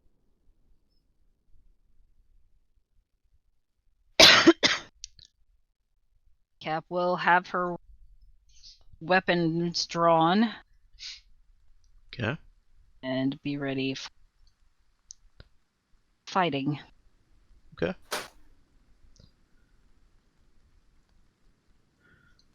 As you step out of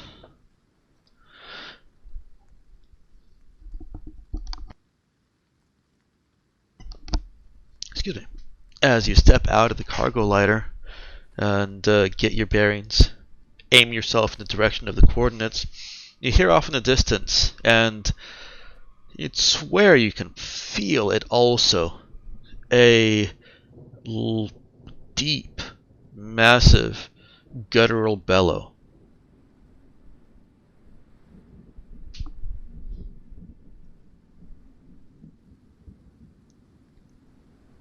The jungle This around planet is the jungle around you quiets. It doesn't go completely silent, but it quiets for a moment, then resumes in volume.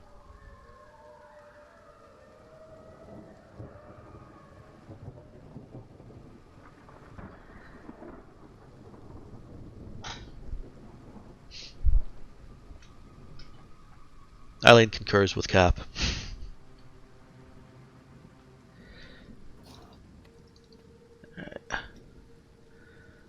Start making your way. start Have you- making our way and be Have you received coordinates to a meeting point? the flare. There was a flare that went up from the planet. Ah, Where we're headed. And lock up the lock up the cargo lighter as best as possible. You don't want to leave the keys inside? No. Leave the engine running, maybe? Nope. Okay. The nav comp is definitely sufficient to get you going in the direction of the flare without any kind of check or difficulty. You will have to use it and make a check if you have to get turned around. For instance, if there's any kind of obstacle that you have to navigate around.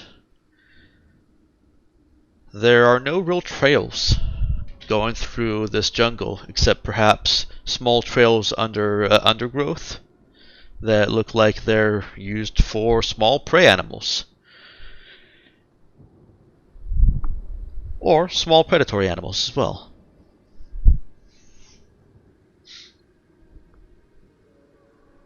So I think the only check in order here is a survive check to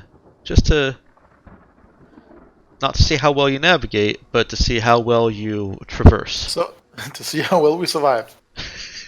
Yeah, a survive check. Which of you is going to make that? Probably Oh, not wait. me. That's weird. I didn't launch the game. I swear I did. Maybe. I don't know. Maybe I got disconnected. No, you were never logged in.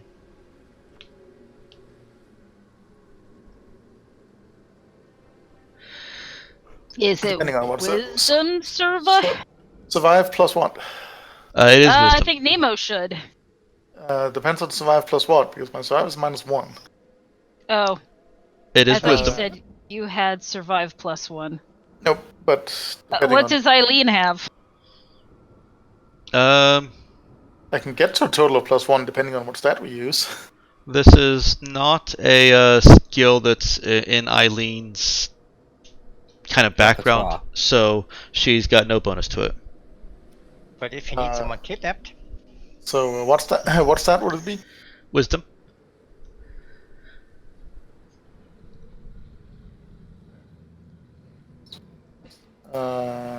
I can do it with a total of +1. Is that better than Alright, what Cat then can do? Nemo.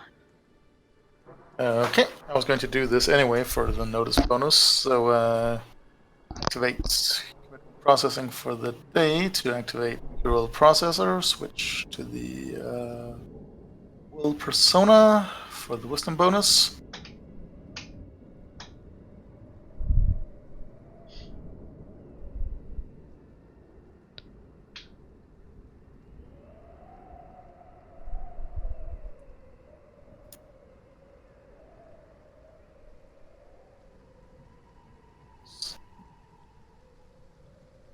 There.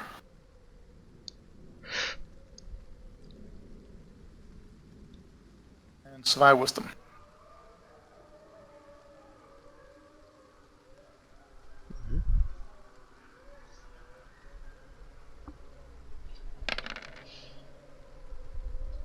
Okay.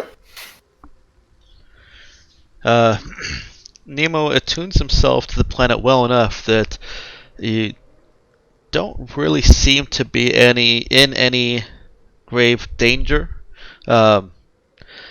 It calls for a pause when the surrounding animals go quiet, and appropriately resumes when they go back to their own chittering.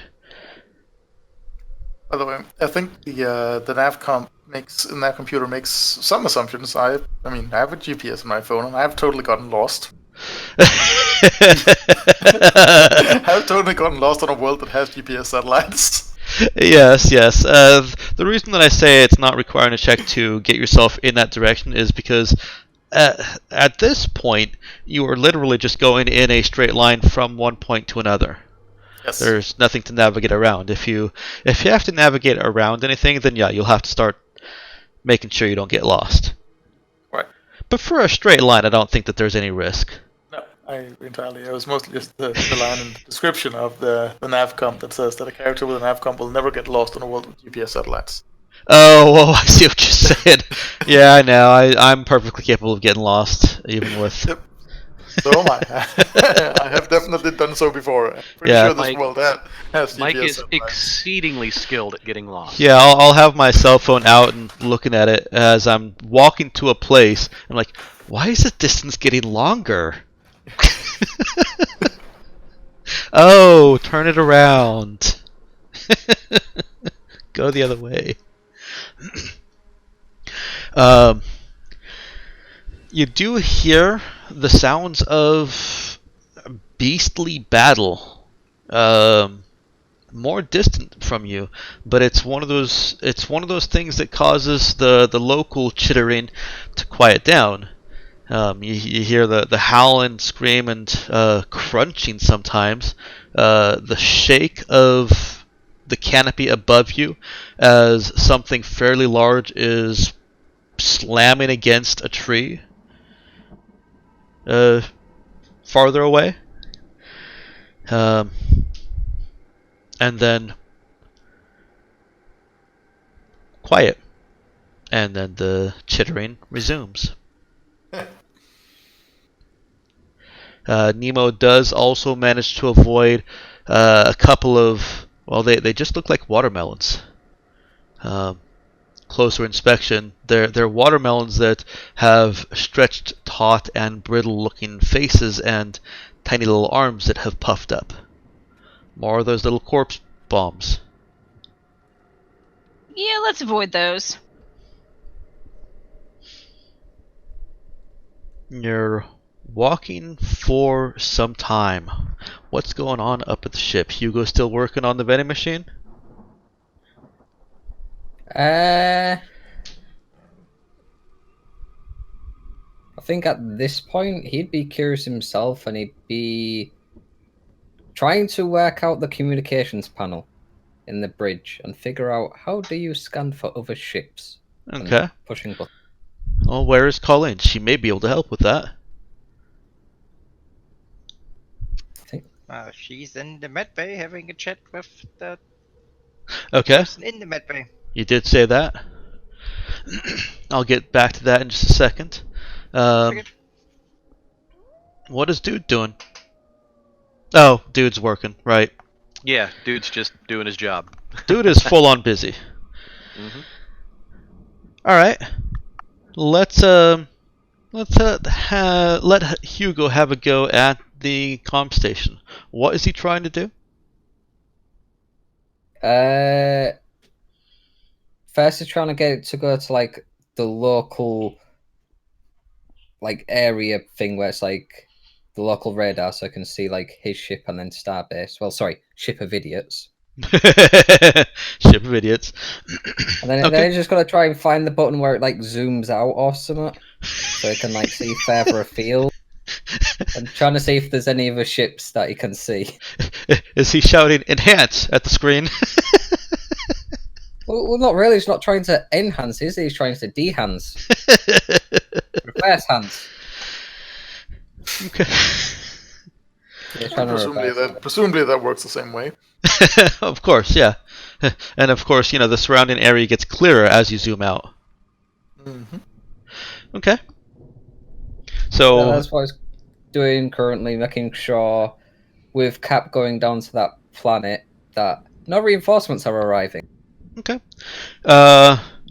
Hugo doesn't have a whole lot of context to work with. He's familiar enough just from having piloted, but as far as trying to find things that might not be so obvious as a pilot would need to know. It's like you see the radar thing, sure, but going deeper than that, don't really need. Yeah, exactly. He needs to know things that he might collide with, and People such. to stay away from. Yeah.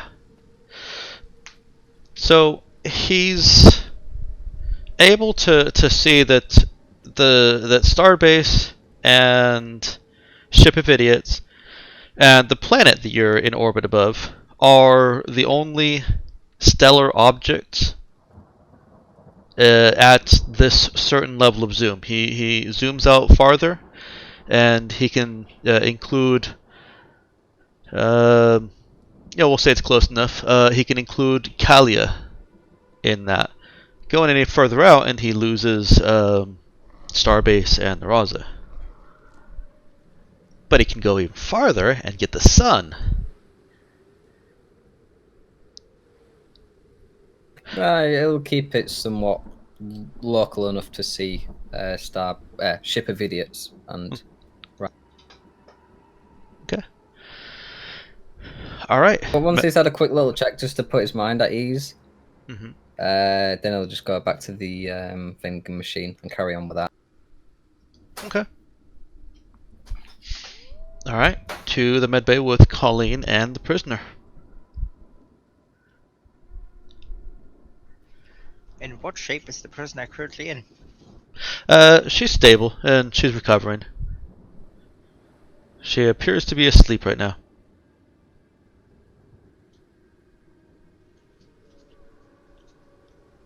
Colleen probably finds a way to produce some loud sound and make it look accidental.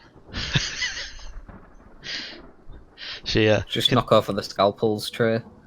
Yeah, Oh, something sorry. She still appears to be asleep.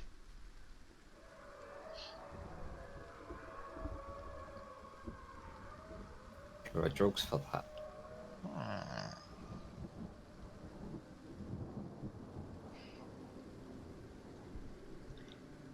Appears to be asleep or is actually asleep. Does What did the she? bio reading say? Go ahead and roll a heal check.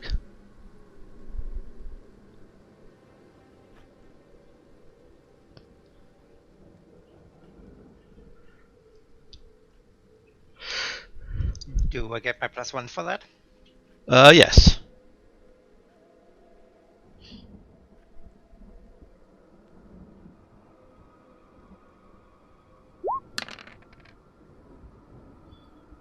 This is definitely appears to be asleep. The readings say that she is fully awake.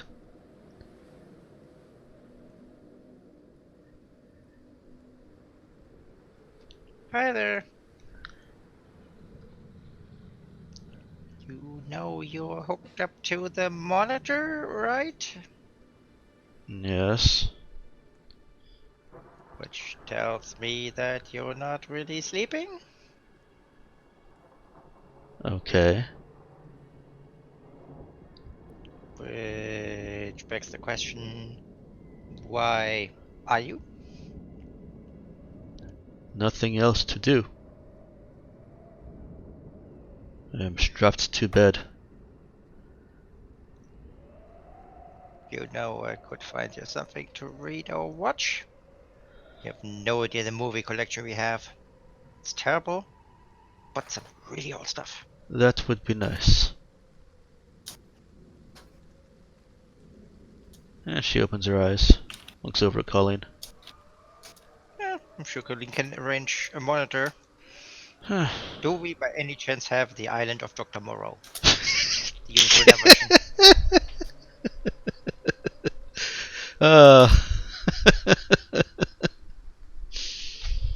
Let's see, would that be considered a classic of cinema? If not, do we have the Val Kilmer version?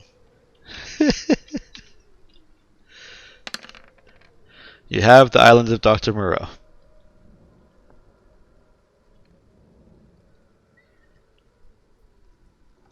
Well, there you go. Prime entertainment. And they thought it was science fiction back in those days.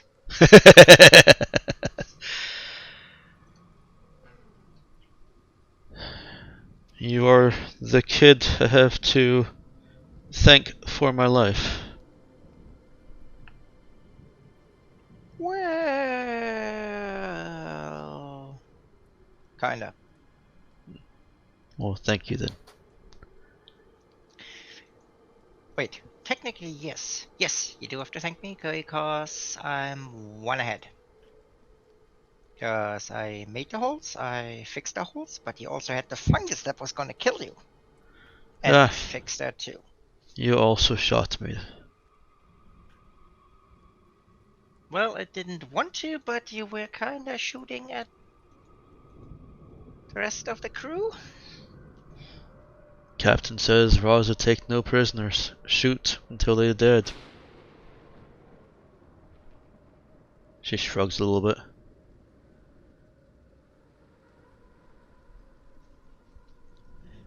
Well, if you had listened to what was going on the comm channel, then all we wanted was to talk. Because you see, your captain kinda robbed us and left us for dead, which didn't quite work.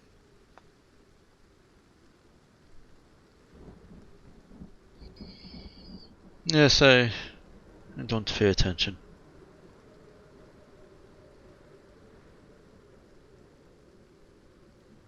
Wait, if you don't pay attention, what exactly is it that you do? I am the pilot. That's not paying attention to things. I pay attention to the ship and to space, and navigation. Other people's problems, not so much. And how do you feel about other people's problems now? It's painful. Still don't care. And what you gonna do now? Whatever I am allowed to do. Well, you must have some sort of plan. She looks over at Colin. For now, plan is simply cooperate and live.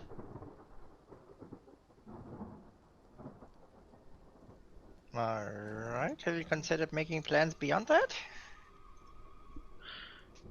I mean, assuming you live, let's just establish that as a baseline. Nobody gets killed here. No point in assuming. This is the Raza, right?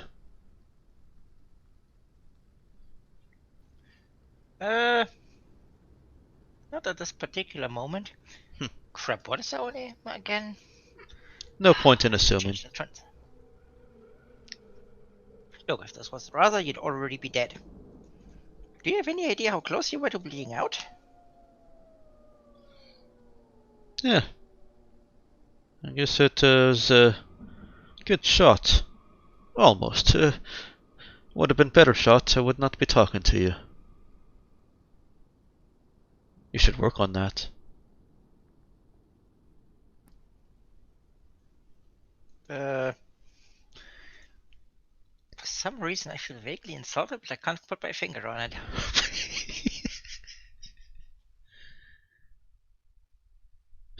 Her lip twitches into a little bit of a grin.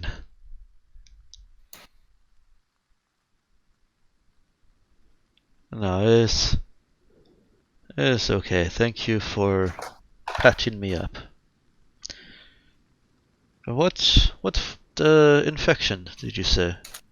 Was the infection bad? Yeah, you would have bloated and then exploded. It's not any kind of infection I've ever heard of. Yeah, because people who get it don't really make it. Yeah, you're using poison-laced bullets.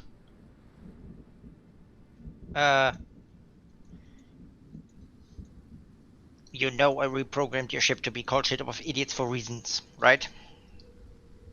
That's the new name of your ship. My ship now. Our ship? Captain's ship? Captain's ship? Sorry, Never- what did never Collins? mind. You know what? He went, you know I named it, why your ship is now named Ship of Idiots. And then she ventured off into using our ship, my Yes. ship. The atmosphere down there is laced with that shit. The second you opened the door, you were dead. It's typical. Yes. In fact, the whole reason we came after you is because everybody wants to kill you guys. No, it was a bad job. Why did you take it? Didn't know until we picked up that kid.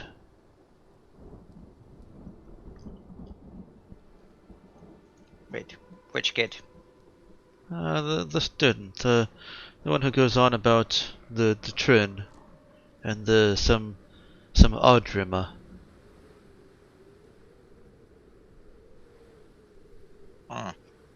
Then why the hell did you take him on?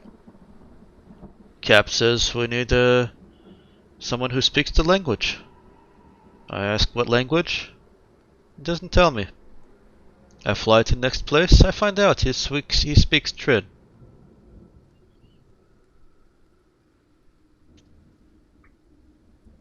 Maybe if you had cared more and paid more attention to these things, instead of just flying the ship.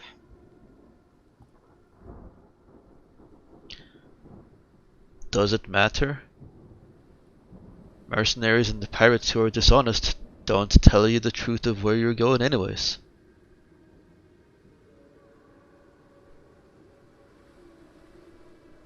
No way to trust it, just fly as told. Get paid. And how was this whole thing going to pay off? I mean, what was the grand plan there? Is The there heat a of the reason you planet want brave the to atmosphere keep die? rubbing that in my nose? So you can make better choices in the future? Yes, yes, I will make better choices in the future.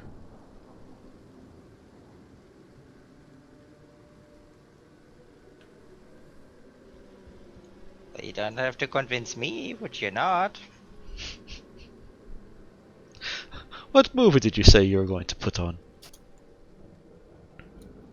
Oh, it's a great one. Totally about exploring the limits of science for the betterment of all. And then someone ruins it. Sounds It's a like classic. stories of the Trin.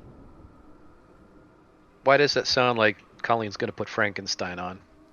She's not. No, the island of Dr. Moreau.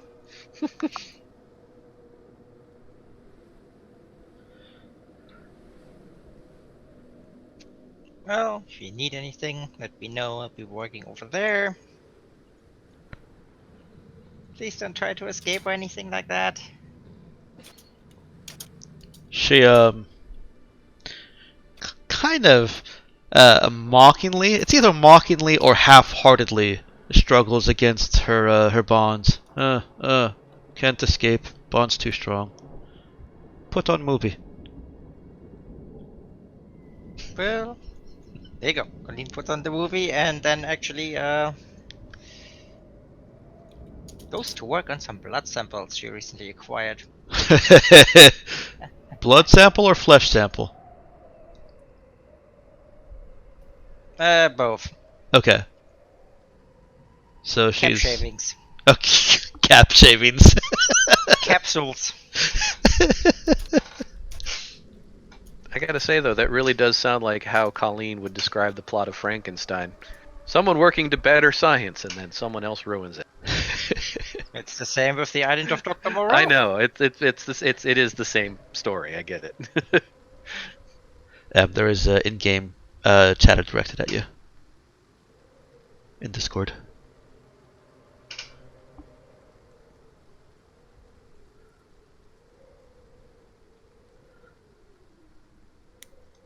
For some reason, it's not showing up on the stream, though. Huh.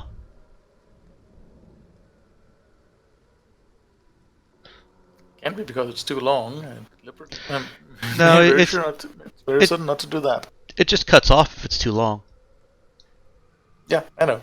I remember. Huh. But yes, for both those movies, Colleen's idea of who the hero in the movie is probably very different. Probably. Alright, I'll take a look at why that is later on.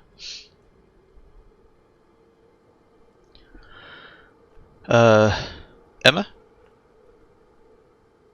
Yes. There is a couple of points of chatter directed at Cap in-game Discord. Oh. Sorry. It's alright, just Was we were getting on a getting some food. it's fine. We were on a different scene, I just wanted to draw your attention to it. Yep. As Colleen goes to work on the capsules,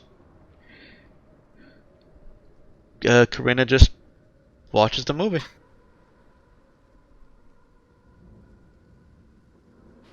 She doesn't say anything else.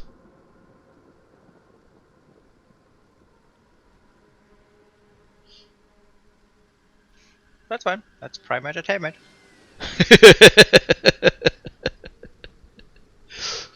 Yeah. I enjoyed it. Jeez, you went through all that water? Sorry.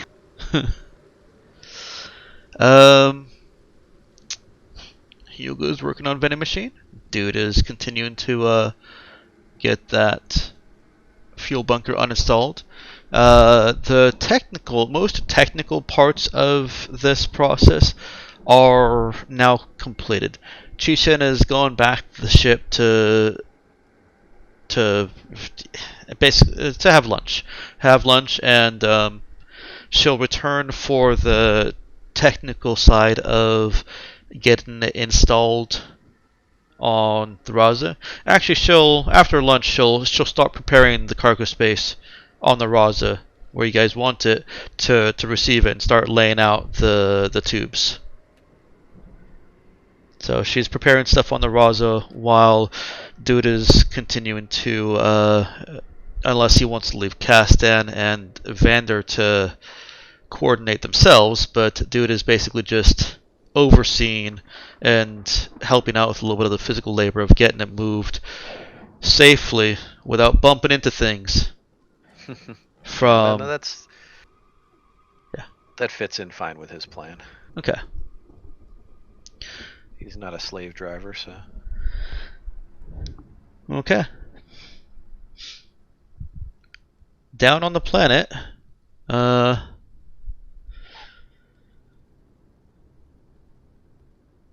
it is eerily communications quiet. Excuse me. After about another hour or so,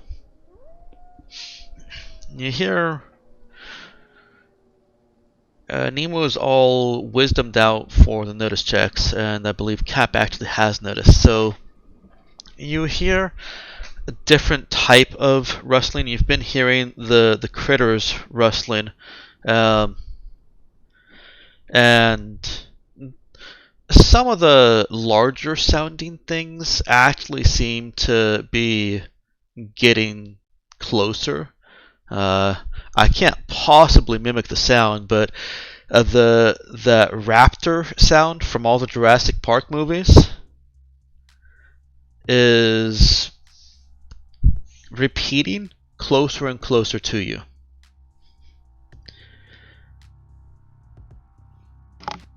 Get weapons ready. You never actually see what's making the sound. And after that hour of traveling, you hear different rustling. It sounds like people moving. And a voice comes from the jungle. Says, "Stop right there." We'll stop. "Put down your weapons." I don't think so. Nemo will hold up his hands to indicate that he is in fact completely unarmed.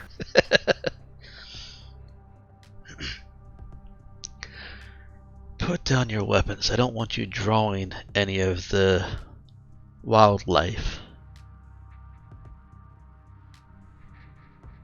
Step out where I can see. A female steps out from just a little bit farther away, about 12 meters away. Steps out where you can see her. You can see that she clearly has some metal plating on her head instead of just a smooth, bald, well, not skull, but instead of a smooth, bald head, some of her skin is replaced by metal plating.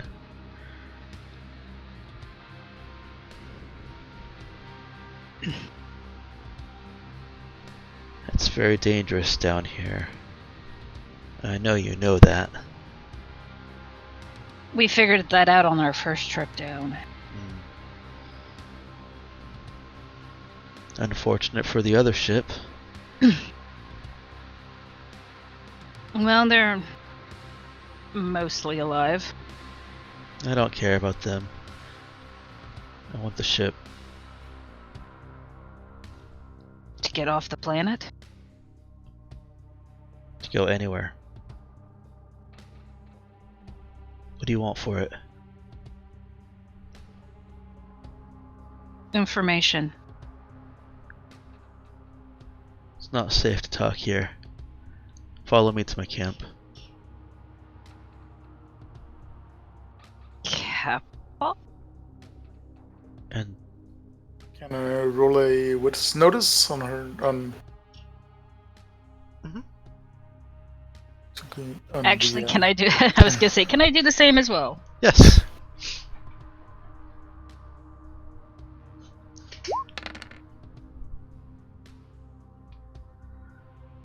I'll isolate hyper acuity, of course.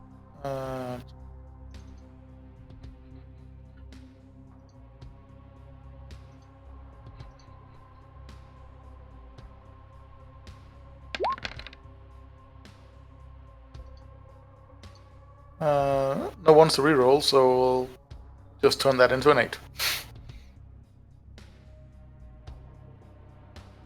Okay.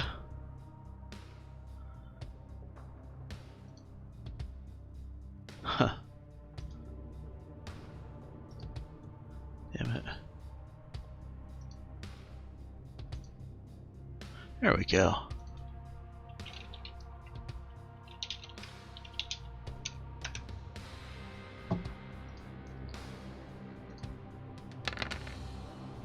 Hey! And Eileen rolls the same.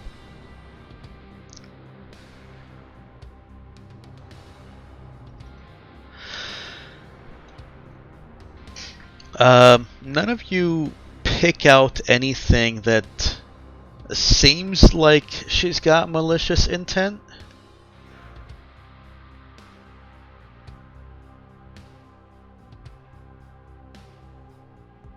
There are no signs or cues of anything untoward. So either everything's relatively okay, or she's really good at lying. Yeah, she does seem kind of annoyed.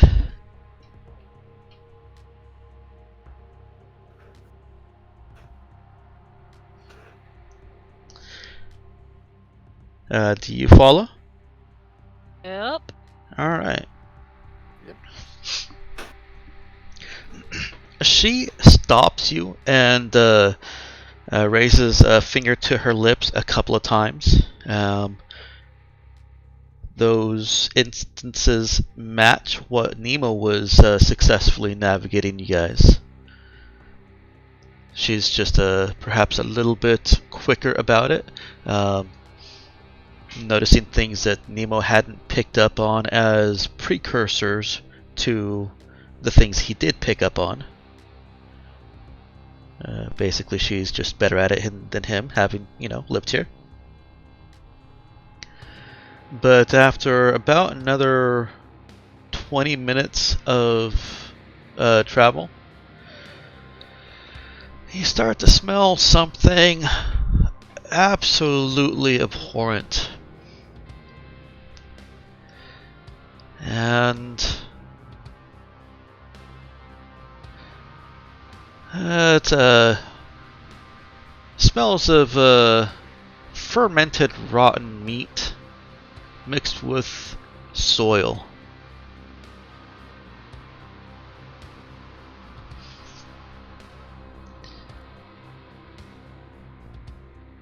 It's horrific. You continue following her, Yep. I'm assuming. And here's one of those bits of descriptive writing that I wrote. Let's see how this rolls. You step foot into a small clearing, barely 20 meters across. It's dark.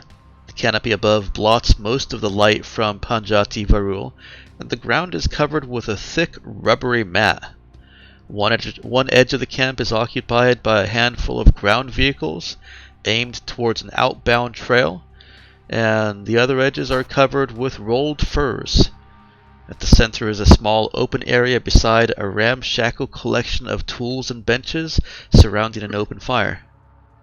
There is a palpable stench rising from the mat, a smell unlike any other in the jungle, and a ceaseless cacophony of wildlife, mostly predatory.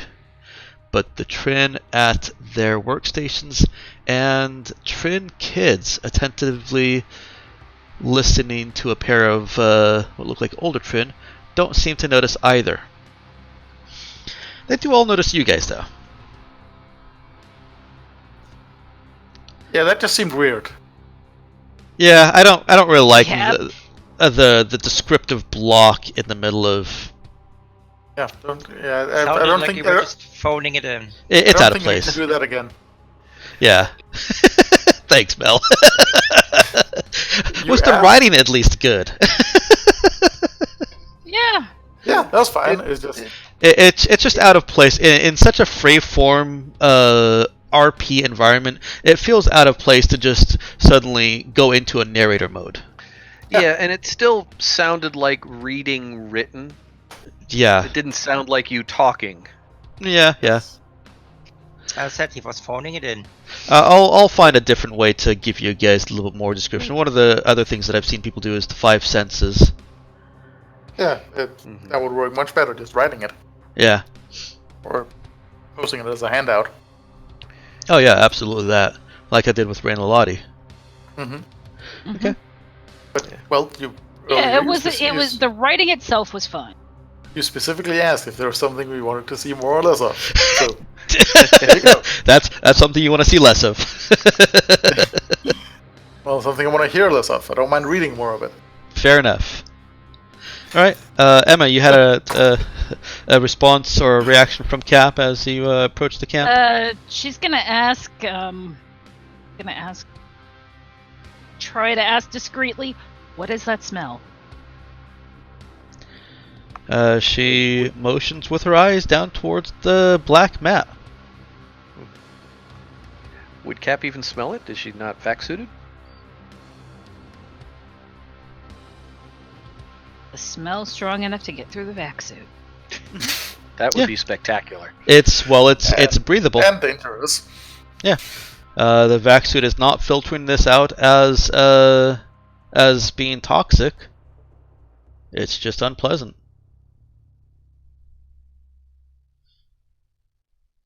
Lovely.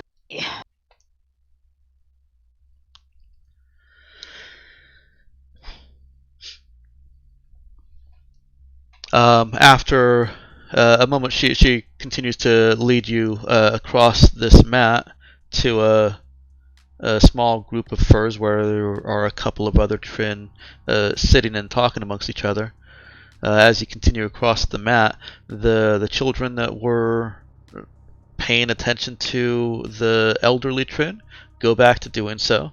And people at that workstation in the center of the black tarmac camp continue what they were working on. So we've been effectively people and then ignored. Yeah. Those that are here and have something to do are doing the thing that they're doing. Those that aren't, that were just talking, they're looking at you.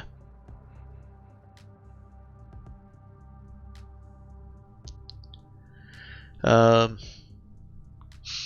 think Nemo and Cap and Eileen would all be able to see that the workstations, they're not just working with a hammer and anvil here. They have very crudely built, but rather they've done ingenious things with very limited resources. One of them, Nemo can see, is actually working on circuitry without the advanced, workshop type environment.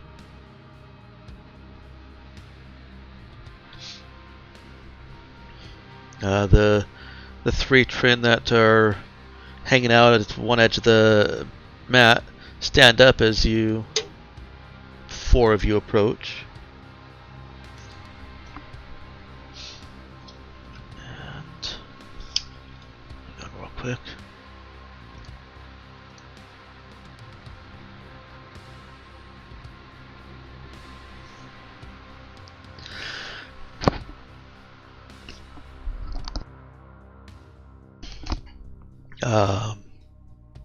Hang on one more second.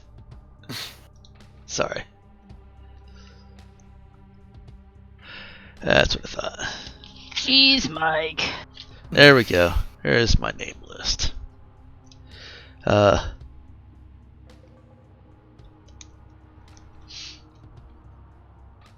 one of them looks at your guide, says, Nova, is this porcelain?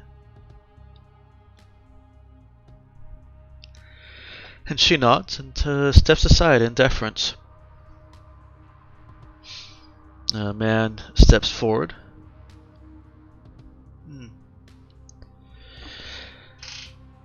You stole my ship.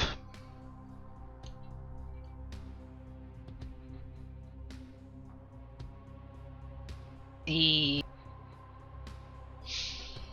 one that was coming down to the surface?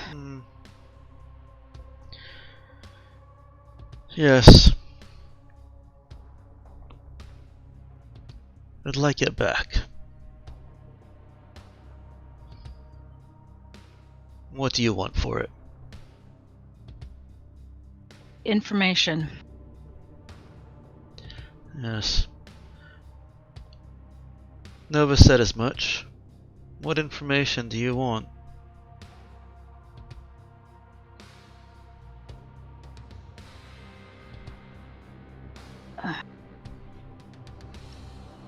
What technology were they coming to see you?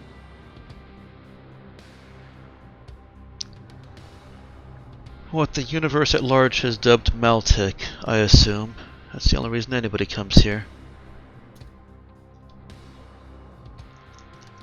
They didn't live long enough, or stay long enough for me to find out what specifically they thought they would find.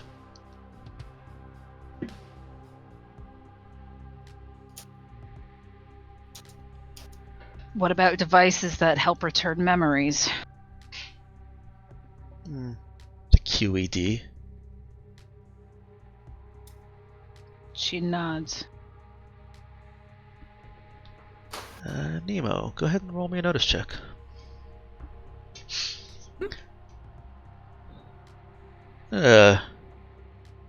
Friend and look at each other and a little puzzled.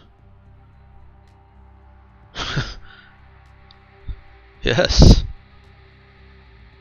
Will you turn that ship over to us for QED technology?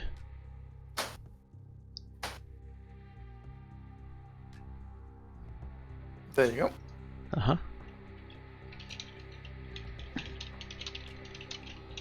I didn't necessarily say I wanted it, however. I know why they would. Yeah. Yes, that is, that's a... Of all the things people come here for. Is that the most common? No, no. Have you not heard the stories? Do you even know where you are? Bring it to shade. That is the planet, right, Mike? It is. Okay. Oh, that was actually supposed to be sent to Nemo alone, but I'll continue Yes, it here. I figured. Yeah. That's why I didn't reply there. Thank you. I'll just there,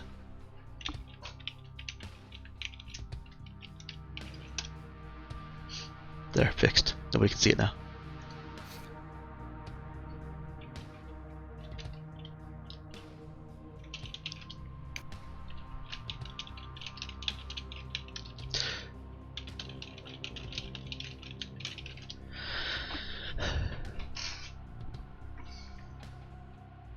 I'm sorry, I lost my train of thought. What was the last thing Cap said?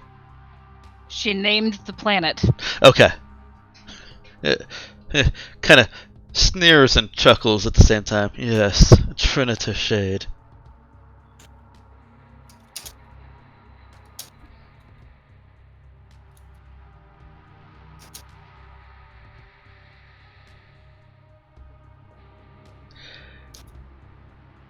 Well, I've provided you with the information.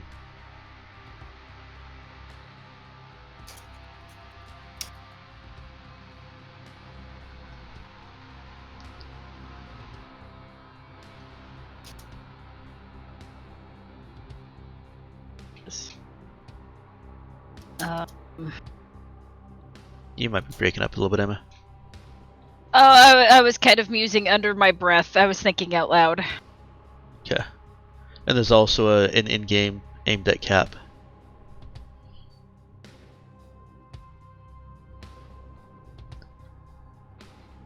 Cap looks at Nemo and Ray. She's just kind of. I don't know how to. Um.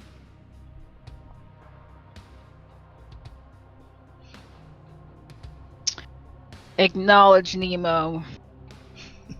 Acknowledge Nemo's sub-vocalization without notifying people that she's aware of his sub-vocalization. Probably not going to happen. She just looks at Nemo and nods.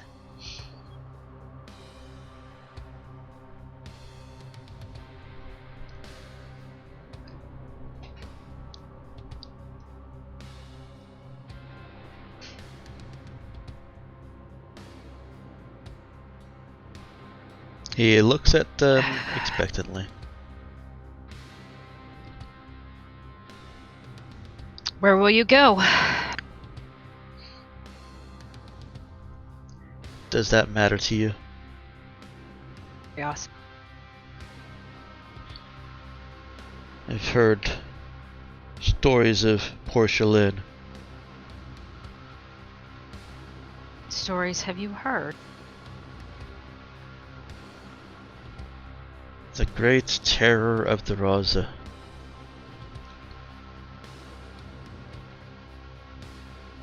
But you've never tangled with Perimeter.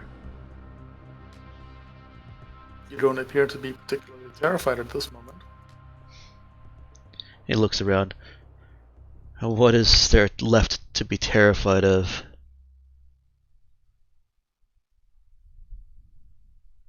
And if I help you get off this planet, will Perimeter be angry with me?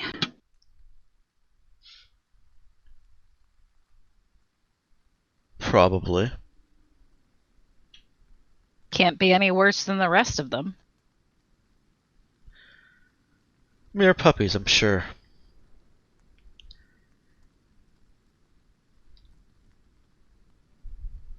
After all, everyone from the Galactic Mandate to... Oh shoot, what's the other one? The one who thought we were dead. Union. To Union. Want a piece of us. So, what exactly was the deal you struck with the crew of the Starbase? I don't think they actually got around to that. They were interrupted. Looks pointedly at you guys. What was the deal you were planning to strike with the crew of the Starbase? I would imagine that they were going to ambush the ship and take it for themselves.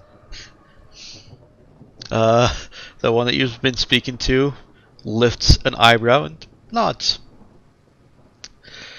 Not so That's what much. I would have done if I were Perimeter will eventually come down and collect the ship, and they will launch a wider investigation if the ship is not found or if too much is found missing.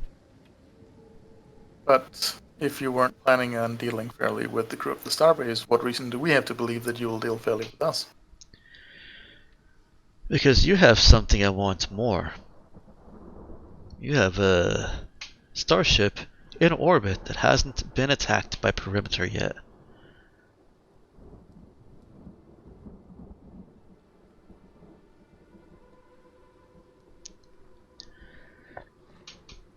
And we even changed the designation.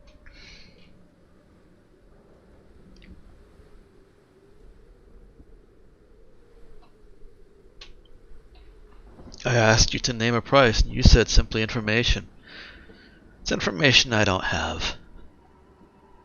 I don't have any novel revelations that I think would satisfy you.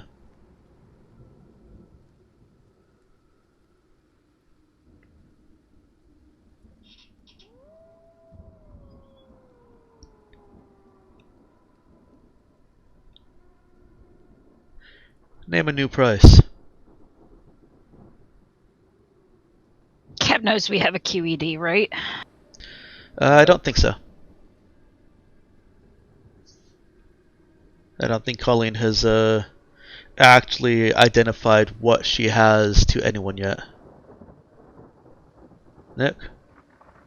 He absolutely has not. The only knowledge that's out there that Cap knows is Colleen has some files she was trying to decrypt. Yeah. Of No course, word on a because QED or any sort of device. because knowing that would be useful.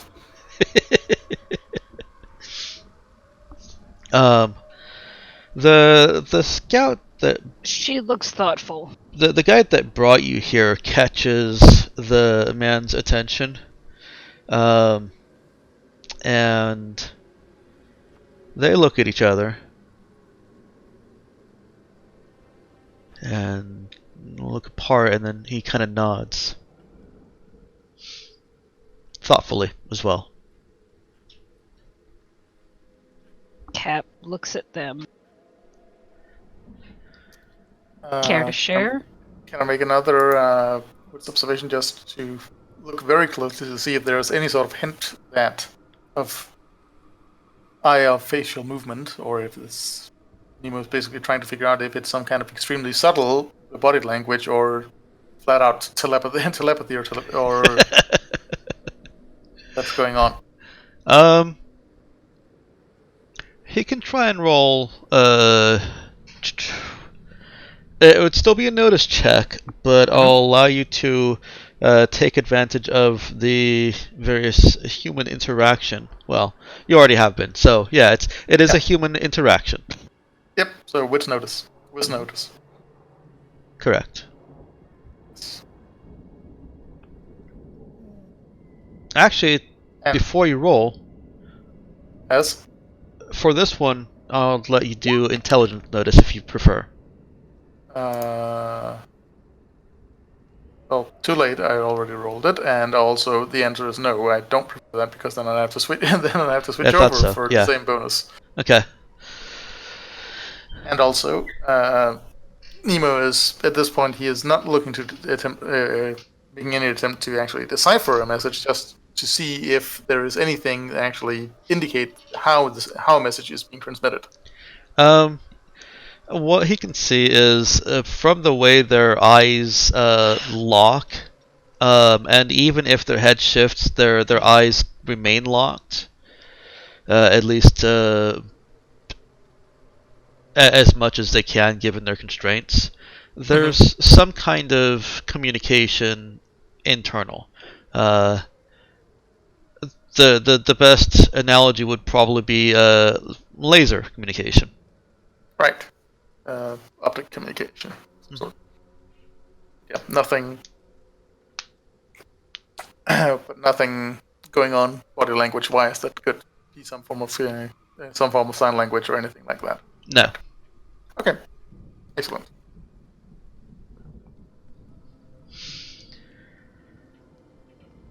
And I should give a little bit more description to the Trin here, because I had this wonderful, great description of the camp, but you guys don't actually know what you're looking at. People with metal plates in their head. The short version of the description is Nebula from Guardians of the Galaxy.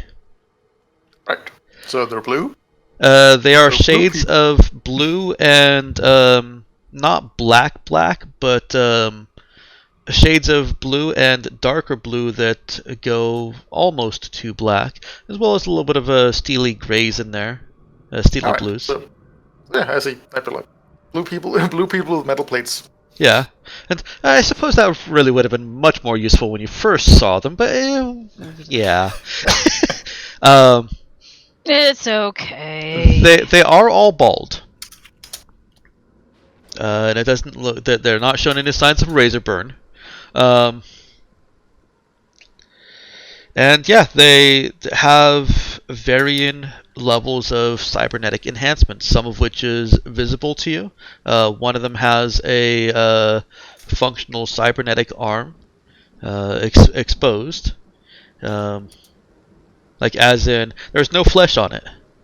It's just the metal parts. Nemo can fairly guess that their eyes are cybernetic, at least some of them, not all of them. Some of them have regular human-looking eyes. Others have shock black eyes with no pupils and no iris, at least not easily discerned. So, yeah. Variations of Nebula. The man introduces himself as Jupiter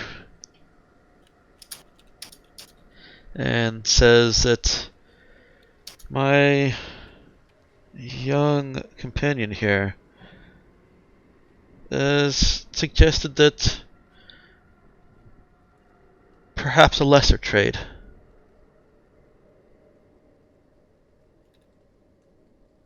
I'm willing to listen.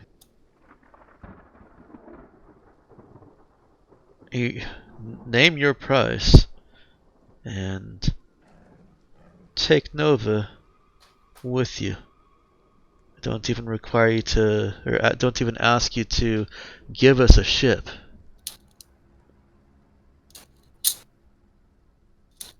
Just take her away.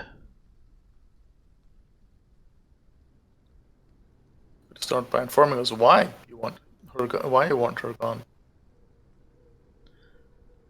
Is Nemo asking that?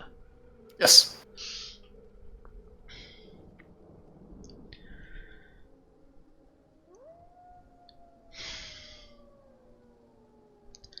Intel. We were cut off from the galaxy, from the sector. I'd like to know what's out there. And she can relay it back to you. When she returns, yes. And I'll also ask you to keep her safe, but I know her personality and that will be difficult. She glares at him And and frowns. being on our ship is not exactly the safest place. I can take care of myself. We have a crew member who says that as well, and yet she's gotten herself kidnapped. And Kat kind of goes through the list of all the issues they've had with Colleen. She's defensively again. I will not be kidnapped. Would you expect her to travel with us, and not you're requiring us to provide her transportation and company, not merely a lift to the nearest spaceport? He raises an eyebrow. That is a novel idea. I like it. Would she be safe there? Wait, which idea? The first or the latter?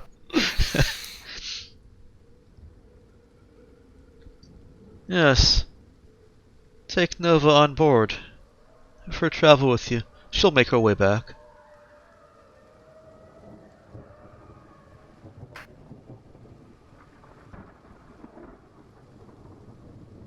Do you have anything that's non-Maltech that... Oh. Do you have any pre-tech? What are the ones that we need? All of them. All of them. Okay, do you have Components. any pre-tech that you would be willing to share with us? None was left to us. I could point you to give you coordinates to one of our research, to one of our caches on Trinity Fade. That would be acceptable.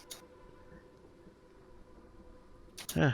And have you heard of anything called an infradrive? He thinks, and he actually looks around the camp at some of the other Trin who are paying attention. Looks back at Cap. No. She.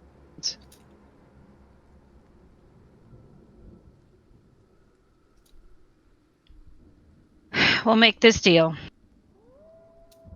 I'll take her with us. And I will also give you the ship.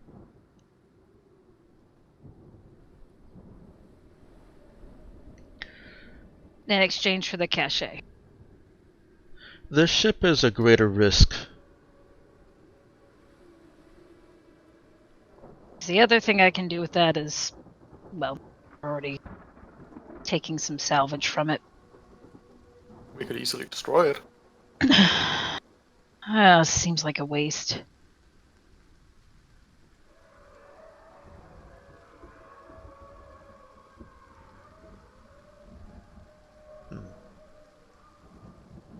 Captain, with your permission, there's one more one more bit of knowledge that I would like us to gain from this transaction. If you don't mind answering my friend's question. Is Nemo trying to sound like a human or an android? He's trying to sound like himself. Which side of the human-android line does that fall on? Somewhere in between. Yes, presently slightly less androidy than usual. Okay. Or rather, presently slightly less androidy than his default. Okay. Okay. I'm very curious about the nature of your non-verbal communication.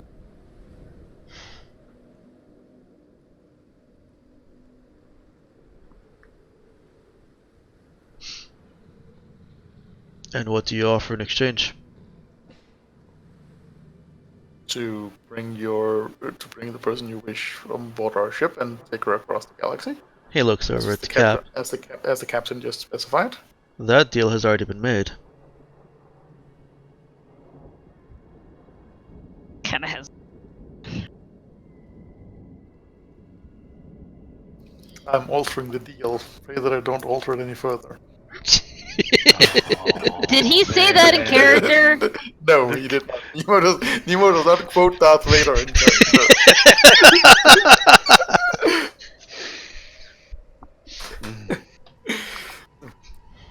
Cap says, well, I would appreciate if you would answer the question. What would you like to have done with the ship left in orbit?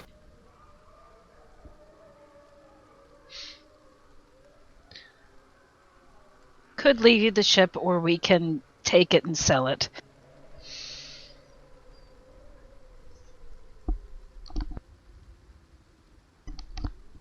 You would leave the ship for just a simple bit of information about communication. Well, I had offered it as also part of the pre-tech. You did offer it.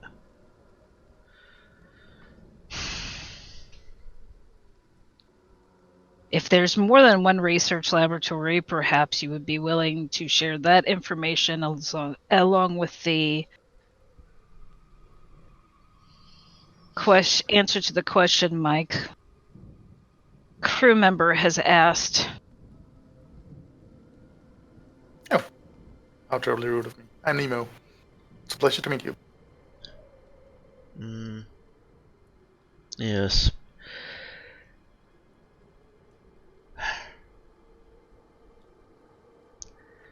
Your negotiation tactics are quite confusing to me. Let me consider for a moment. It's our way of keeping them off guard. If you don't know what you're doing, they don't know what you're doing. Pretty much. They can't predict our negotiation technique.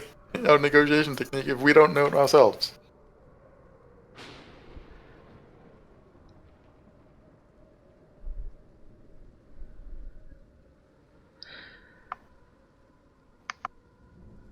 Alright, let me look at numbers real quick here, just to make sure that player knowledge matches character knowledge. And that is the cost of a free merchant. 500k. 500k? I believe so. I'm seeing 775,000 base price. Now, of course, you won't necessarily get that, but that's still the base price that it's putting up here. I think with our negotiating team, we could probably get that much. Quite possibly. Nope, I see the free budget listed as 500k. Oh, you're looking at just He's the whole looking at the size. starship example ones. Yeah, you're just looking at the whole size, Nick. Go down a bit to the example starships, where it actually includes all the different fittings and everything. Ah,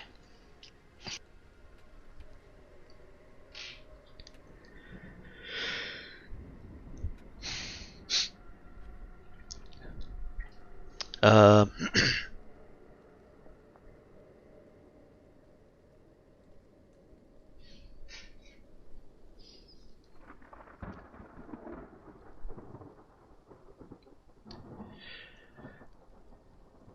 he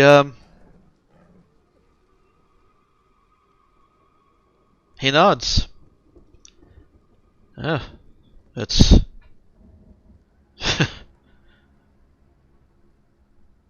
it's surprising me. We'll take the ship then. Nova will go with you, and We will leave the you. ship in orbit for you. I have no way of getting anyone there. I'll ask for transport for a small crew up To to bring the it ship. down, and that's fine. No. Take a couple of us up to the ship. That's what I. Oh, okay. Does it have fuel to jump out? Has at least one, right? It does. She said, and that's what she'll say. It has at least one. Hmm. And there's a fuel scoop. Both eyebrows raise. He looks at Nemo. And the DM goes to his notes. Goes to his nudes. Interesting. No, that's later. Oh, okay.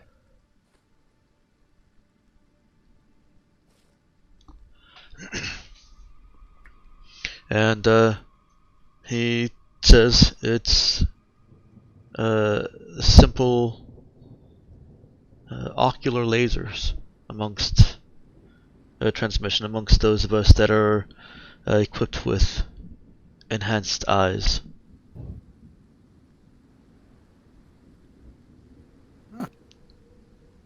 Very interesting. But Cease was correct then.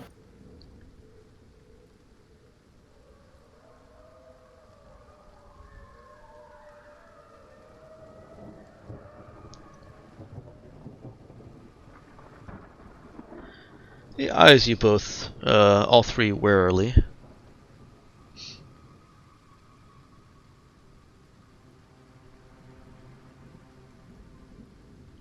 Get your crew ready, and we'll take them back on the shuttle with us.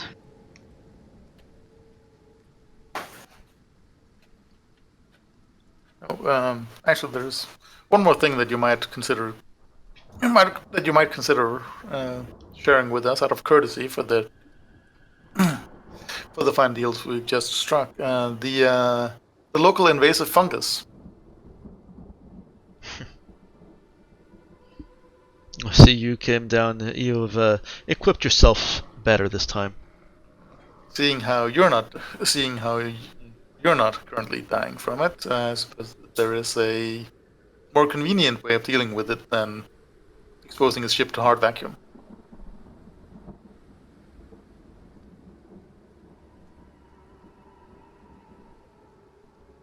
Or they're naturally resistant. How do you mean?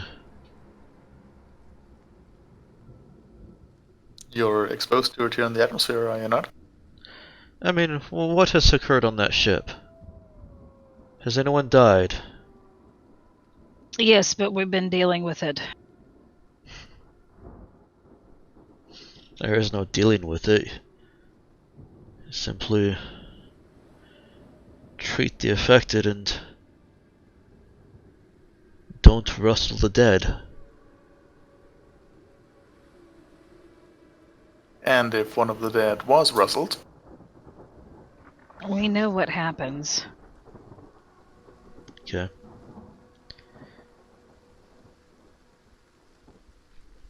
The corpse, the allergens and toxins in the corpse gourd are short-lived.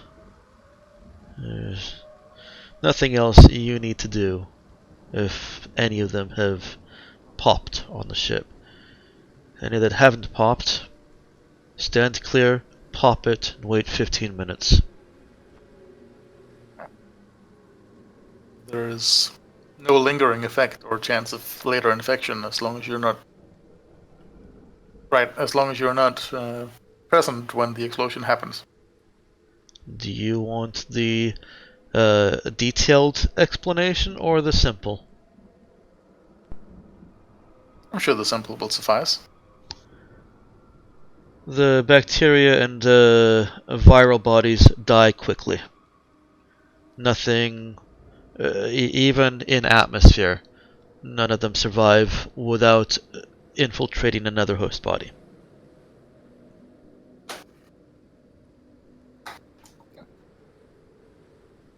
That is good to know, and will certainly make cleanup much easier. Yep. There's one corpse left. He makes a gesture with his hands like an explosion. Pop it and space it.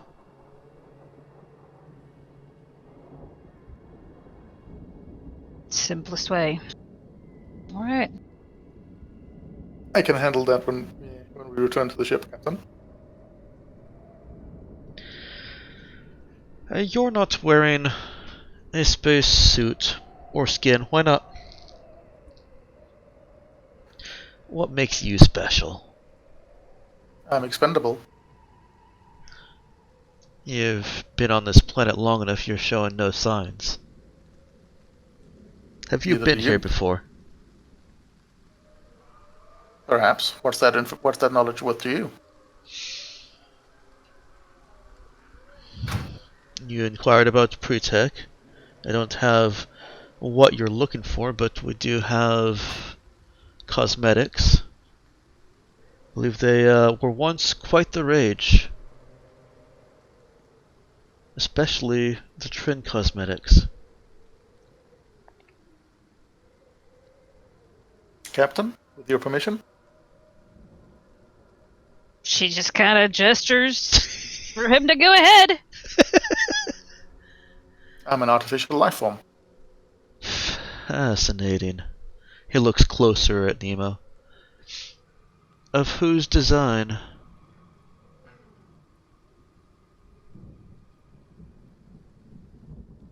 I'm afraid I have some corrupted memory problems, so I can't tell you that for certain.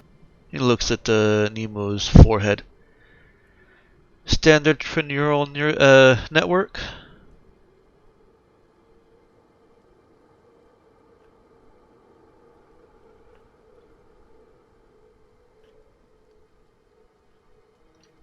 I assume that's not the case. I think I told you that Nemo knows, right? What's in his head? Now he does, after we look at it. Okay. Yes. Try neural wetware. Yes. Yes. And you are having memory problems. Is that why you mentioned the QED? Possibly. I have several corrupted memory files that I can no longer access. Oh. Well, if they are corrupted, then it wasn't the QED. He looks over at one of the other Trin. After a moment of their silent communication, the other Trin walks over, digging into a pouch, and hands Nemo a Um, you've probably seen it in shops before. It looks similar to the pre-tech cosmetic that's in the medical equipment section. But how would I tell the difference between memory corruption and the effect of this QED device? You know, the QED corrupts nothing. That's the It, difference. then what does it do? The simple explanation again, I assume? Yes, please. It locks the memories in an alternate dimension. And you actually see a couple. The Cap's brows go up at that. You actually see a couple of the see and hear a couple of the other Trin kind of chuckle at that. I see.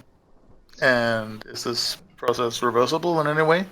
If you have the original QED that locked them, yes. And if I did not?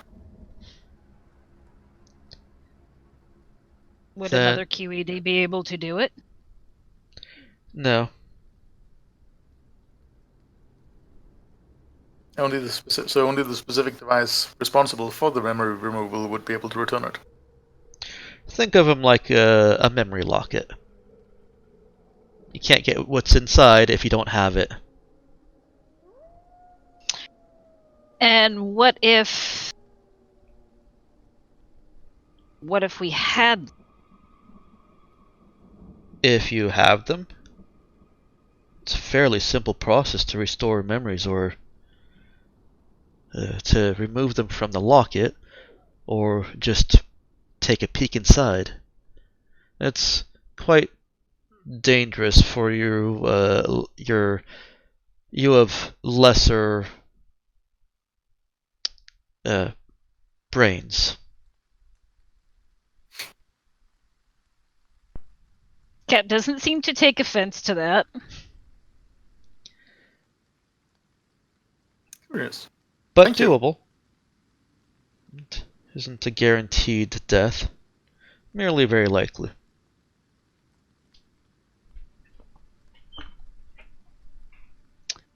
But That sounds less- unpleasant. But as I understand it, then less of a risk for an less of a risk for an artificial intelligence. Yes. Your trineural wetware will still bulk at foreign memories and even at your own memories, but it cannot kill you. Very good to know. Thank you.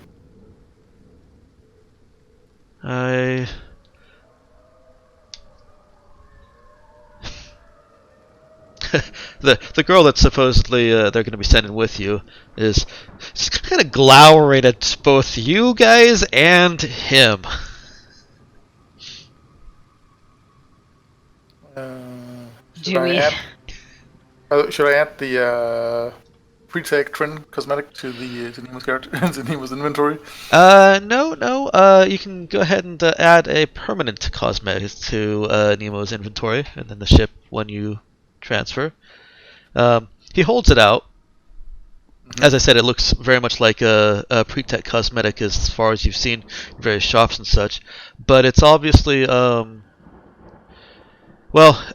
design either predates or is a derivation of the pre-tech cosmetic. And as he's handing it to Nemo, he says, "I don't believe this will work on you, so you must be wanting it for your companion. Please be aware that the effects are quite permanent."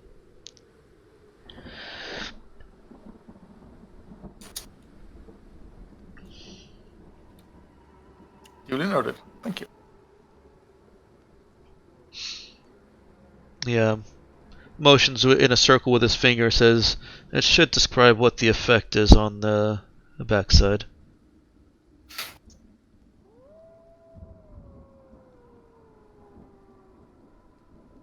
May induce drowsiness. Does Nemo look? Yes. It says simply black hair.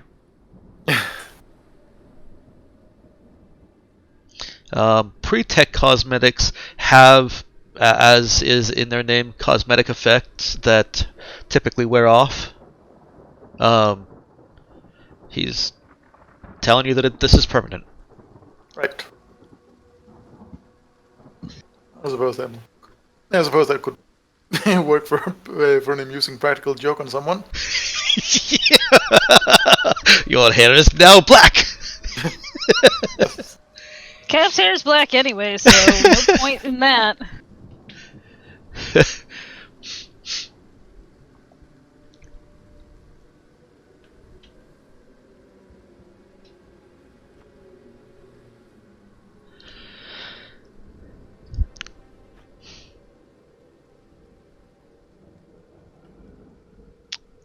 Just say get your crew ready and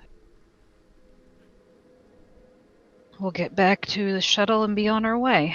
He glances over at someone, and 4 people step forward.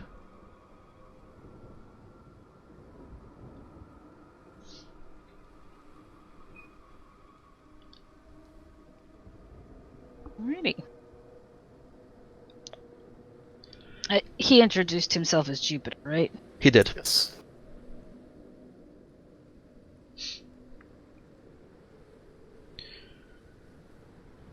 I sincerely hope that this has gone better than you thought it might. When Nova reported, I wasn't sure what to expect.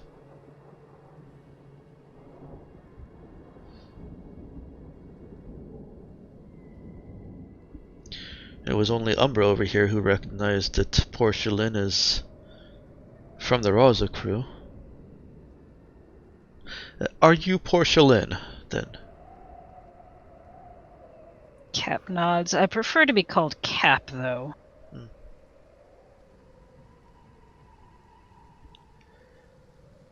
At least in public. She looks to Nova. Well, assuming you don't betray us all as soon as you're in orbit, this has gone far better than expected. I hope you find a great wealth in the cache. I don't know what is there. Honestly, anything will be a help. Anything, she says, as he's narrating. Yet she did not want to negotiate for Meltech. He smiles. Then I urge caution with what you find.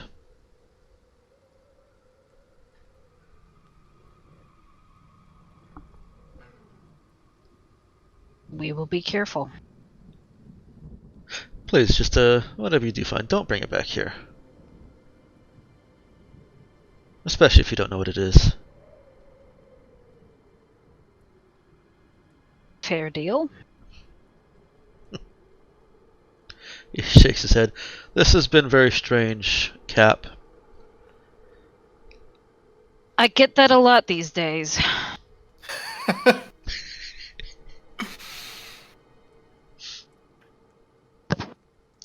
Nova, go with her. Who Umbra? was the woman who mentioned that she knew Portia? Are you asking him that, or are you asking GM? No, I'm asking the GM. Well, he said that Nova, the one that they're sending with you, reported Porcelain, and that it was Umbra who recognized the name as belonging to the Raza. And Umbra is one of the people that is, preparing to move forward, preparing to go up with you. So just out of curiosity, you're the one who sent the message that you're alive. She shakes her Says head. that to Nova. Oh, she's looking at Nova? Mm-hmm. Yes. And do you really want to come on my crew? She looks at she kind of sort of smiles and then looks over at Jupiter, looks back at Cap, and then she does bark a quick laugh. I don't actually know you. We've never met.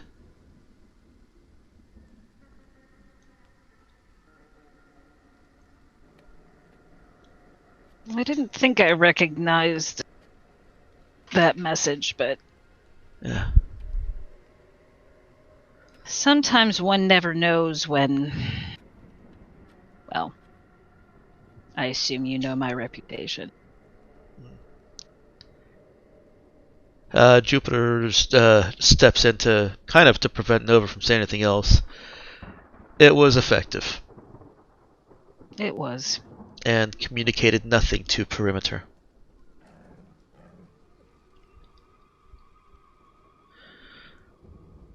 When you return to your ship, it would be wise for everyone if the ship of idiots, he kind of glances over at the four that are going to be manning the ship of idiots, and Raza leave immediately and swiftly. Go in Do different that. directions.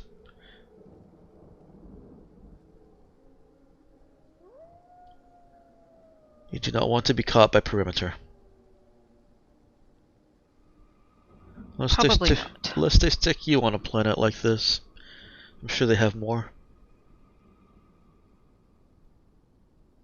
Yeah, but we don't have the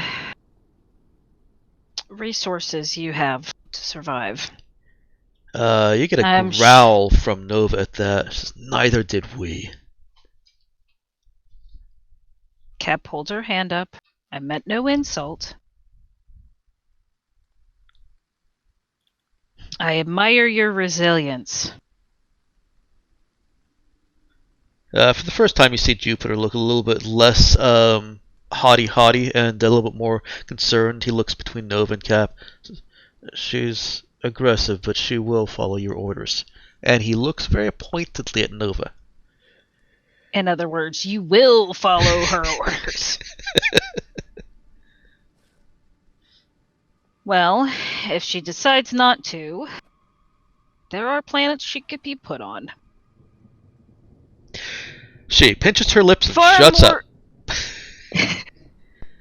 and to that she leans over to Jupiter and says, and I would make sure that they're more hospitable than this one.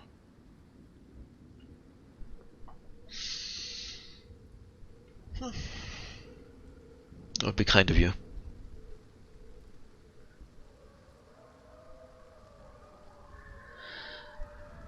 Oh, you should go. Yes, we should. Parallax, take them in the jeep. I've spent enough time wandering through the jungle.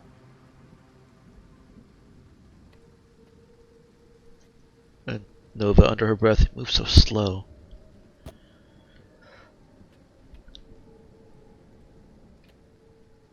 The ship does, or? She said you move so slow.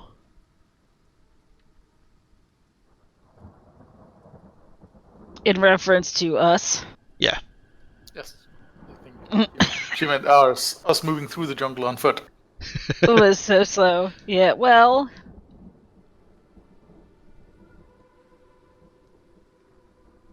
Some things can't be helped.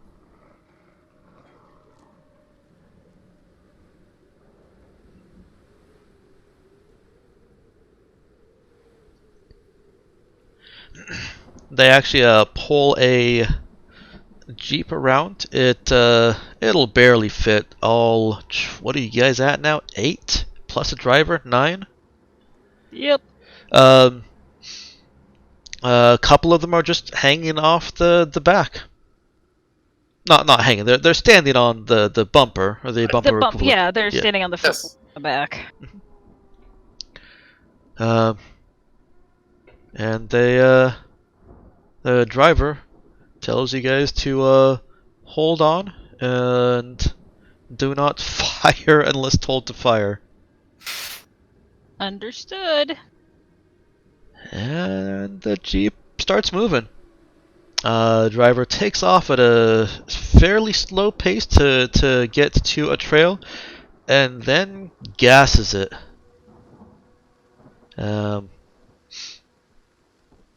There are a few moments when, if the Jeep had side view mirrors, they would have gotten clipped off by trees. There's obviously a known trail because there are no ground issues. There's no gorges or ravines that it just kind of stops into. But the noise that it is making charging through the jungle is those of you with a good notice can hear, oh, it's drawing some attention.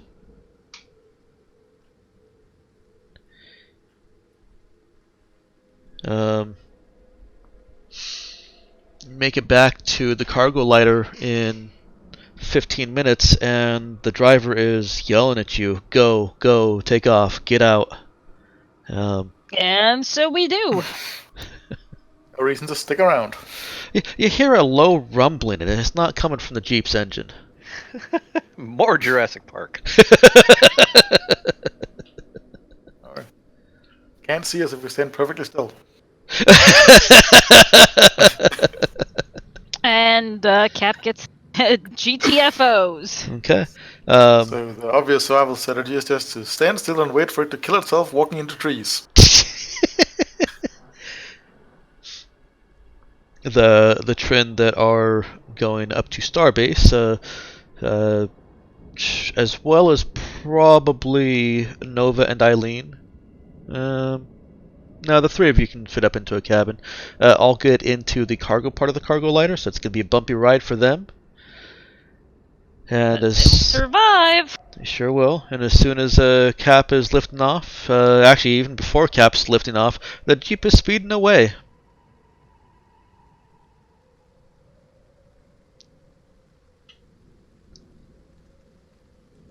Cap can't see too much of what's going on under the tree cover. As she's lifting off back up to the ship, there's some rustling of the canopy, as if something large or many something larges are following the sound of that Jeep. But unfortunately for you, the canopy does effectively cut off being able to see what that is. Boo.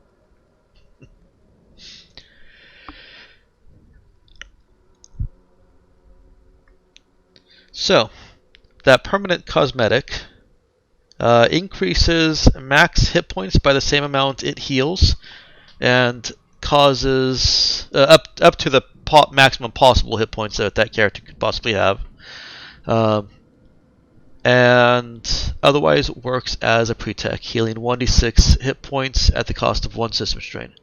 It also turns the user's hair permanently black, and not just like black hair black, like unnaturally black hair black.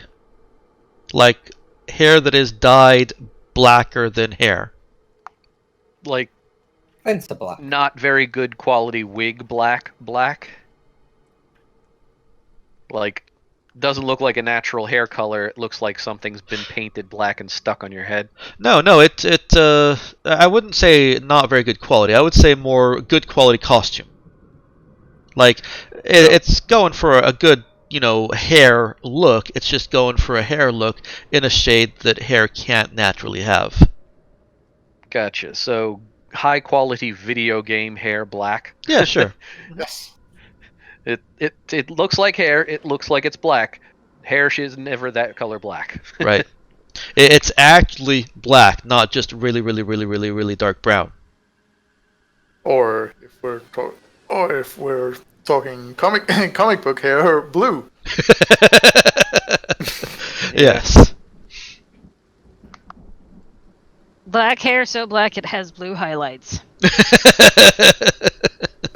Or looks blue. It has a blue or violet sheen in the sun. Actually, it would probably depend on the light source. Its black hair is so black that it has a shine based on the light source, based on lighting. But yeah, that is what a permanent cosmetic does. It is a very powerful item in the context of this game. Unless you roll a 1, but still. And could probably make us some money. Would make you lots of money. Well, we kind of need lots of money. You do. And you've got coordinates. I skipped over it, but he also provided coordinates to the cache on Trinity Fade. What about a second one? No Because second that one. was part of the negotiation. No, that was not actually included in the negotiation. Yeah, in exchange for the ship? Yeah, yes, it was. Yes, it was. I don't remember that. I do. It definitely was. I don't believe he agreed to it.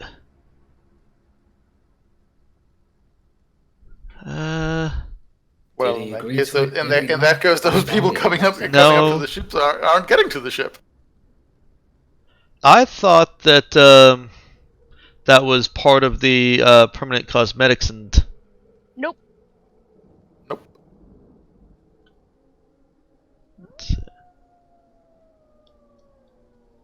The cosmetics was for Nemo's answer. Yeah.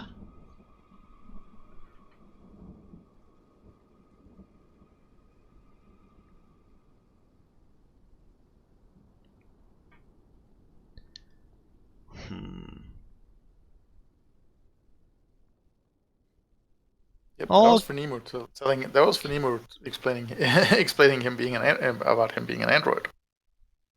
Hmm?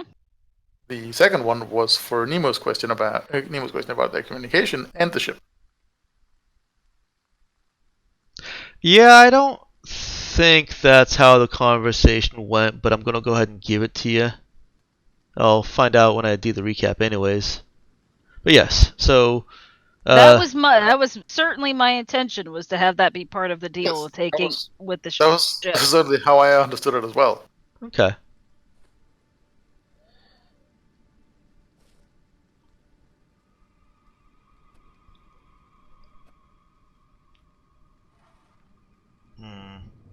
The problem is that they consider the caches to be a very valuable trading, commodity, and it's not like they have There's an the ship. unlimited supply of them. Not like they have an unlimited supply of ships either. Well, as I said, I'll listen through, see what was said, but as it stands, you've got coordinates to 2 caches. Well, otherwise, we'd be happy to renegotiate the deal now that we're in space. If it makes you feel any better, they're about to find out that you can't really hold up your end of the deal either.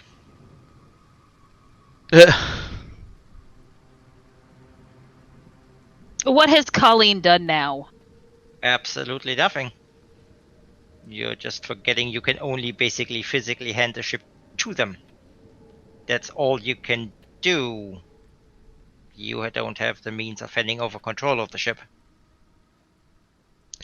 Well, as long as her line shunt stays in place, and I didn't say anything. That would be her hack. Yeah, it still is a hack that remains in place as long as the line shunt is there. It doesn't matter who's then piloting the ship. And Colin can even set it up so that anybody can pilot the ship.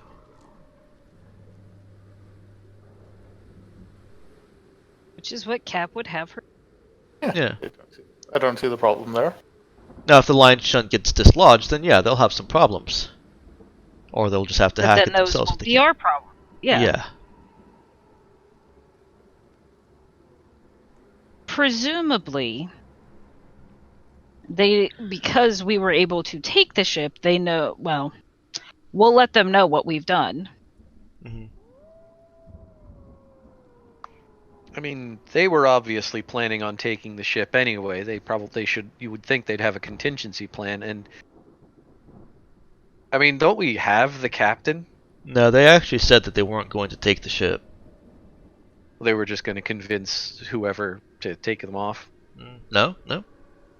They while they were down there, they said that they basically play a game of scavenge a little bit. They take stuff that won't be noticed it's missed before perimeter comes and picks up the ship.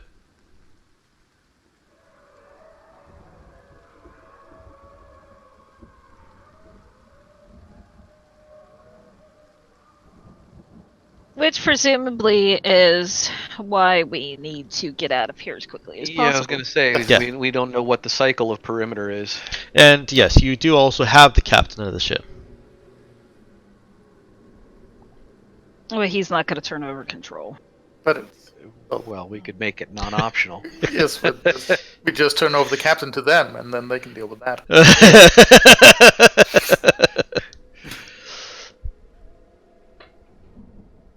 At any rate, I don't see any problem in us giving them the ship. Many a captain has been captain only at the sufferance of their crew. You're in charge? Technically. Alright. You'll make it back up to the ship. And those on board, primarily Colleen and Hugo, are alerted that a ship, well, your cargo lighter is approaching.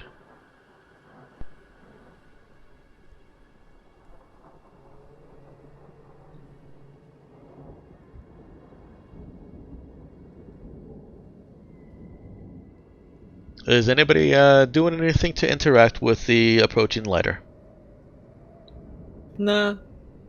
Okay. Colleen is busy in As the long as lab. it shows up with the correct ID tag of it being our cargo lighter, then Hugo's like, Yes, it does. Alright. You bring the cargo lighter up into its little bay, pressurize, atmosphere, everything.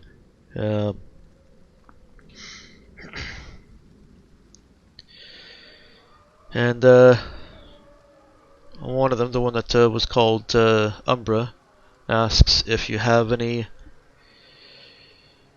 vac suits that you can send them over in.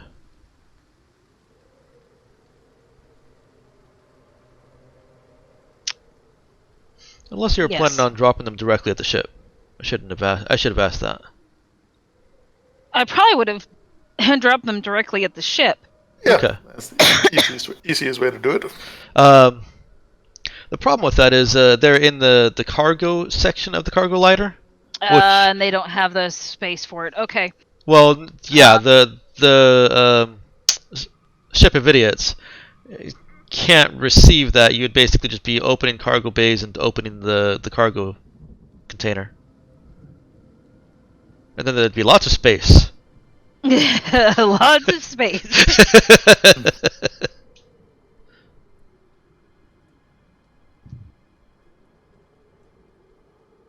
Oh, and I just spilled soda on my shirt. I am not coordinated today, I'm sorry. It's okay, it hasn't affected your gaming, so I'm fine with it. I'm really kind of surprised I've done this well. My brain is starting to go though, but it's almost time. Alright, so yeah, we can let them borrow a couple of vac skins. Or vac suits. Yeah, I was gonna say. Not the skins. How long did Cap's trip take? How much of the the physical work has dude been able to finish? You've actually got about 2.5 hours left. Okay.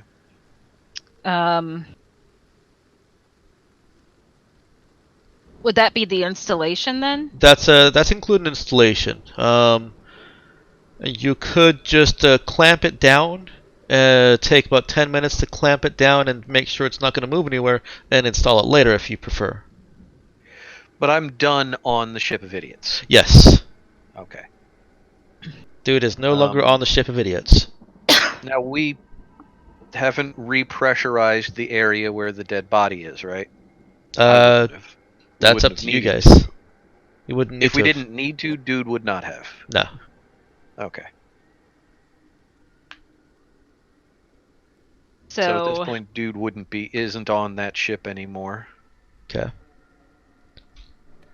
yeah, and then Cap can, because aren't we docked with the ship of idiots? Yeah, you are.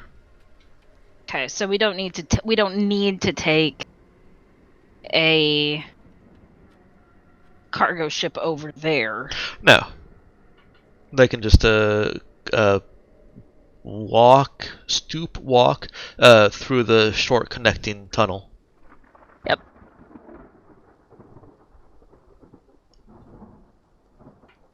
Probably made of the same thing that vac skins are made of.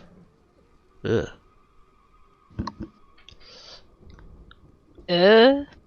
I do imagine that it's not a solid tunnel. It's more like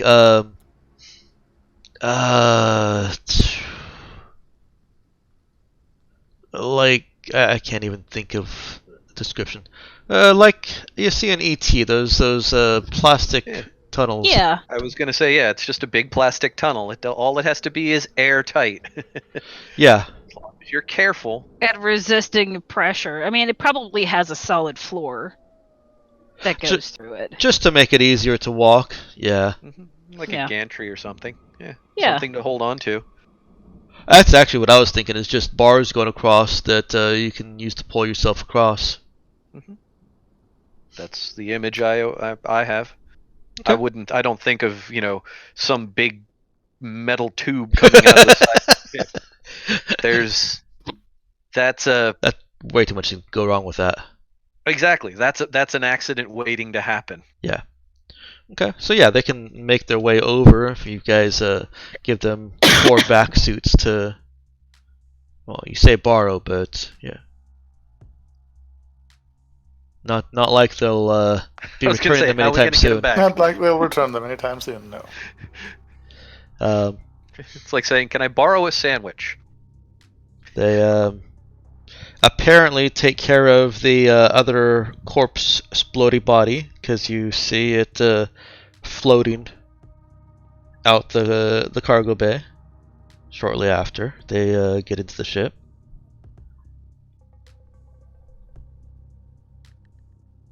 And one of them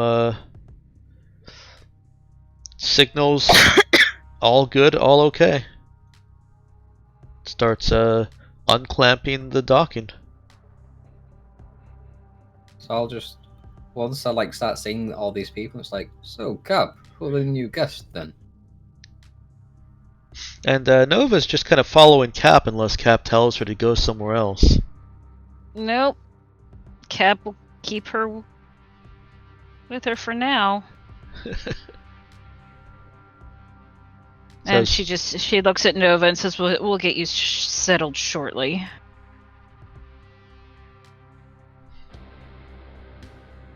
Well, she's looking at Hugo then.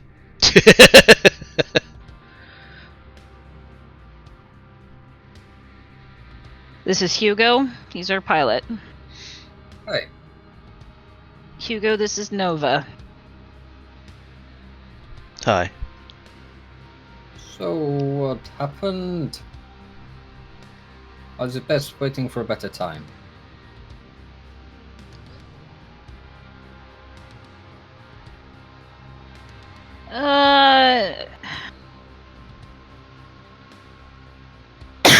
It's a bit of a long story.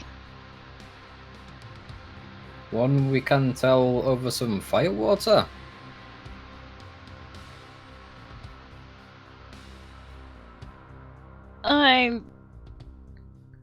Yeah. Well, I'll bring a bottle, you tell me when, and bring the rest of the crew as well. She's she's gonna say we need to get a move on.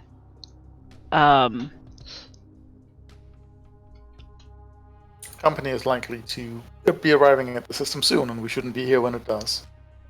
Ah. I was kind of half expecting it, you know. I mean, I just want to be away from perimeter, I'll be honest.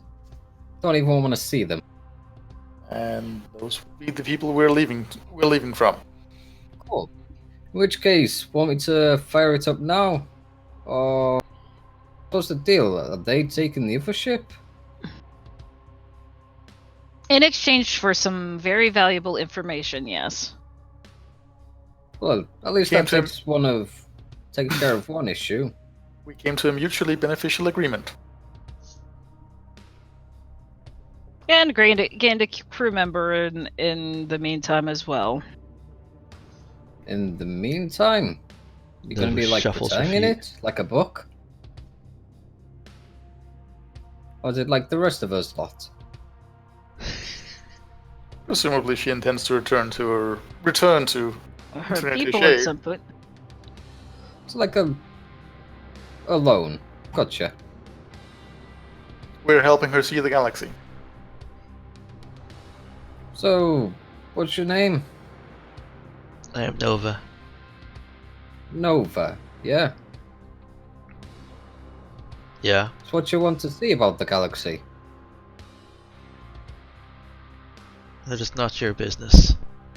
Presumably, all the parts of it that isn't a festering jungle world trying to kill you.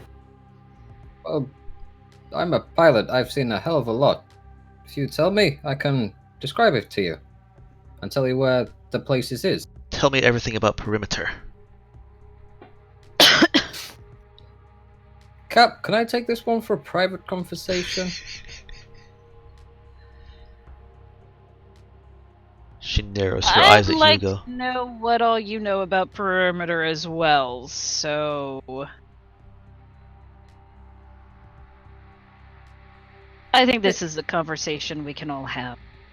Well, looks like I need to go get some firewater. Once we're all done and out of here. Dude kind of makes his way, wanders up back into the bridge at this point. Once he saw that the lighter was back up, he buttoned down what he was doing, made sure things were secure, left a couple of notes for Chishen to make sure that she did a check to make sure nothing was gonna pop loose, and when he is back up on the bridge.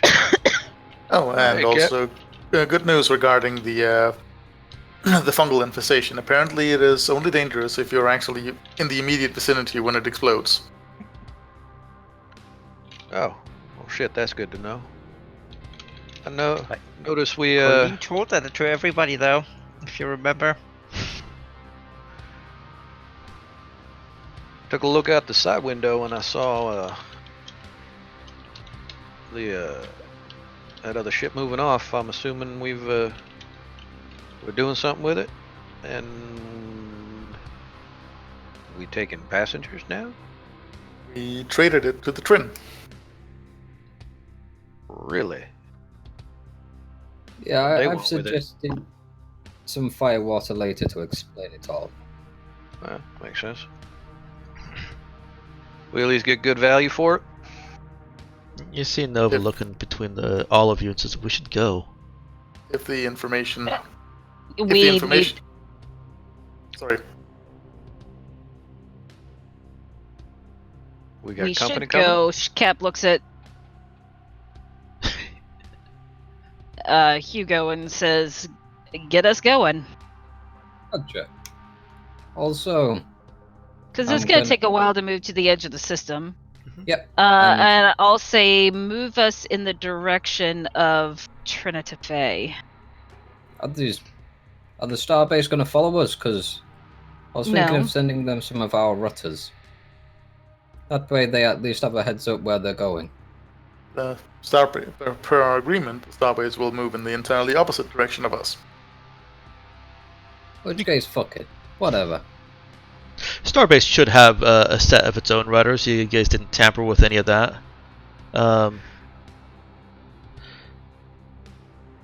Hugo was thinking about downloading them, but then he thought, after hearing what was on the ship, nah. Yeah.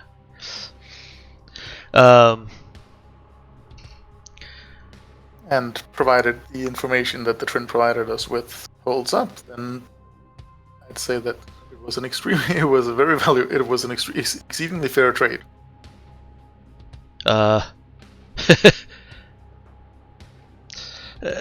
Nova looks like she has. That cosmetic. I have a feeling that cosmetic alone is worth the trade. Yeah, Nova is clearly holding back some kind of comment, but there's not really any time to investigate that at all. You get a distress hail from a ship that you didn't previously know was in the region with you.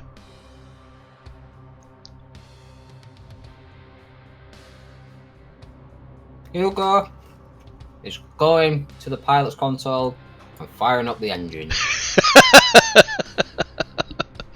Not even gonna look, he's just gonna ask, hey dude, feel like burning the engines a little bit more? I really don't want to talk to these guys. I can certainly get down to the engine room. Make sure things don't fly apart. Shovel in some more space. Shovel in some more space coal. If you could. Cap looks pointedly at Hugo. Is there something suspicious about a distress signal? Whoa. The perimeter agency are coming, aren't they? Quite possibly. Let's leave. Are you even listening to the distress signal, or? Yeah, Cap will play it. Okay. It's staticky, and it's a gruff man's voice saying, "Please help the Metafield." And you hear something about life support. Where is the ship? It actually is near the dark matter metafield that's bordering on in this region.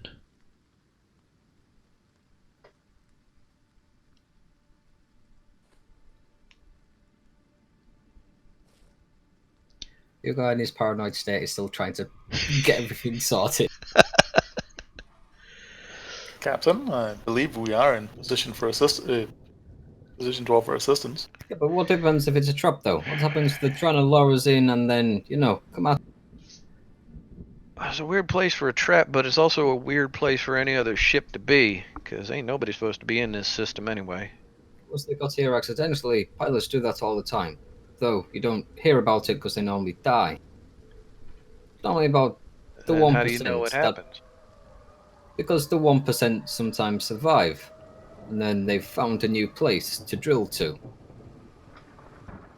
They become very rich afterwards, normally. It would seem unlikely that it traps devised by the Trin, seeing how we just gave them more than ample opportunity to spring any trap they would like. But that's why I'm saying it could be the perimeter agency. Is there any way to tell what the ship is? I mean, it could be a trap, though. Why don't we just head out? Why don't we can we at least get a scan on it? Why would perimeter attempt to fool us with a simple trap? Wouldn't they, being the rightful authority, wouldn't they simply announce their presence and demand that we stand down? Yeah, I feel like they just kind of they just fly in and tell us to, you're under arrest or some shit. Unless they realize by the time they would get to us, we could have got out, and therefore they're trying to lure us to them, and that way they can intercept us. Whereas if we were to leave now, they wouldn't be able to intercept. Everybody zip it. Let's just go. Away? I don't particularly feel like getting trapped in that field, so. Oh, well. What would Hugo's knowledge be of dark matter field and whatnot? I presume it's normally what happens when you do a spike drill and then shit goes horribly wrong. No, actually. I think this is a function, a thing in the system. It Mhm. is. Yep. Which Oh, there it is. is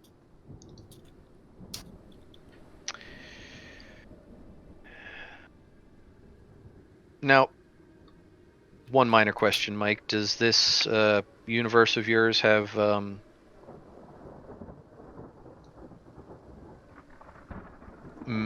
version of maritime law with respect to distress signals? I'm not real familiar with maritime law with respect to distress signals myself. So let me ask you this: Are you salvage asked? rights. You respond. Are we required to respond, or are there any kind of salvage rights if we do? Ah. Um. Or is it just considered good form to respond?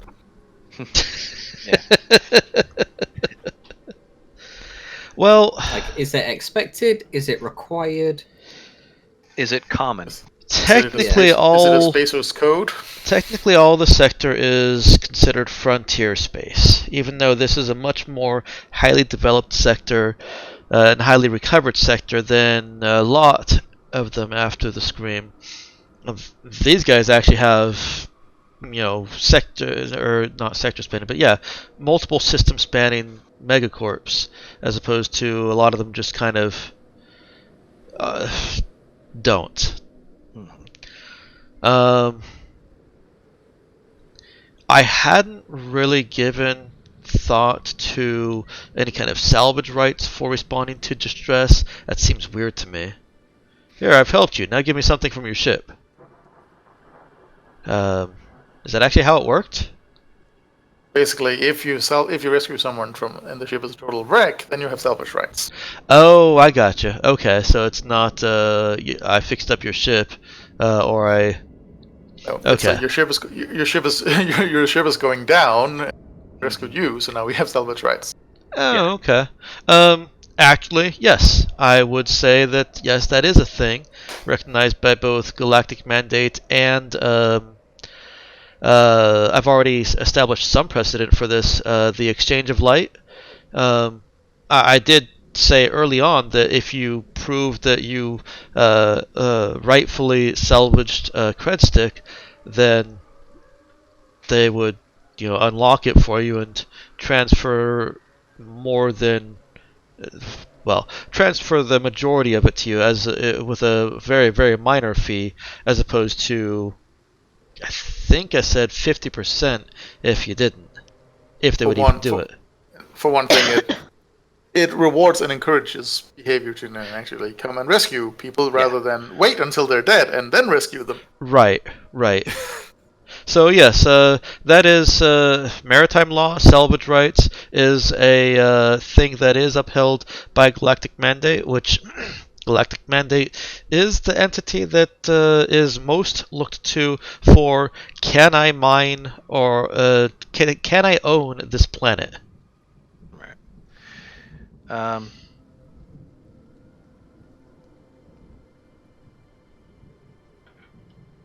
Well, dude kind of looks at.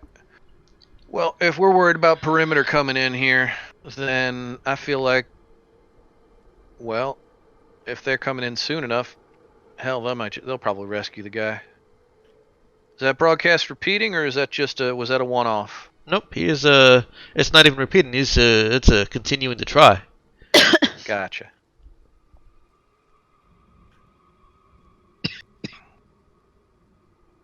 Yeah, I mean, I feel bad for the guy, but if perimeter's close enough for it to be a problem for us, then no, it should be all right getting to him. I don't know what kind of schedule they have, but it was Right. advised that we leave quickly. Right. How far away is that guy anyway? If you guys stood still, stayed exactly where you are relative to space and everything above and beyond, it would take about 4 hours for you to reach him. Sorry, not for you to reach him. It would take 4 hours to make a normal region transition, divide by, spike drive rating. Normally it takes 6 hours to wait. It's 6 hours normally. Yeah, so it's like I don't know one where transition 4 came to from. another, and then it's So obviously divided by 3. yes, it would be the normal 6 hours, not for region transition, but to go to a different place within the region. POI. Point POI. of interest. Well, Or 3 hours if Hugo's good.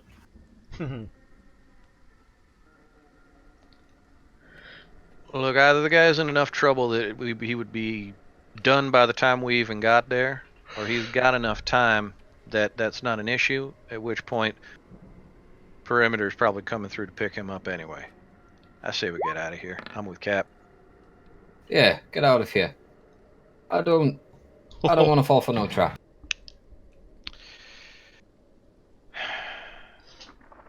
I mean, I can't say I feel great about it, but I mean, you got to preserve your own skin. So we can't. So we knowingly and consciously leave someone that we could potentially have helped to die. We don't know that we're leaving them to die. So let's go. Actually, you would know that you're leaving them to die. Shh.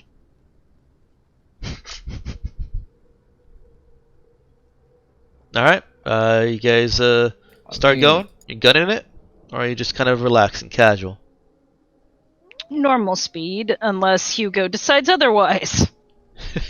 You guys very much trying to get out of here quickly. Gunning it. Okay. Some point, Colleen will pipe up from the midway, though. So do I need to prepare another bed here? Colleen, there's no time to respond to her because something a little bit more urgent comes up. The ship that is beaming the distress signal gives chase. We'll go ahead and end the session there. Aha! Paranoia!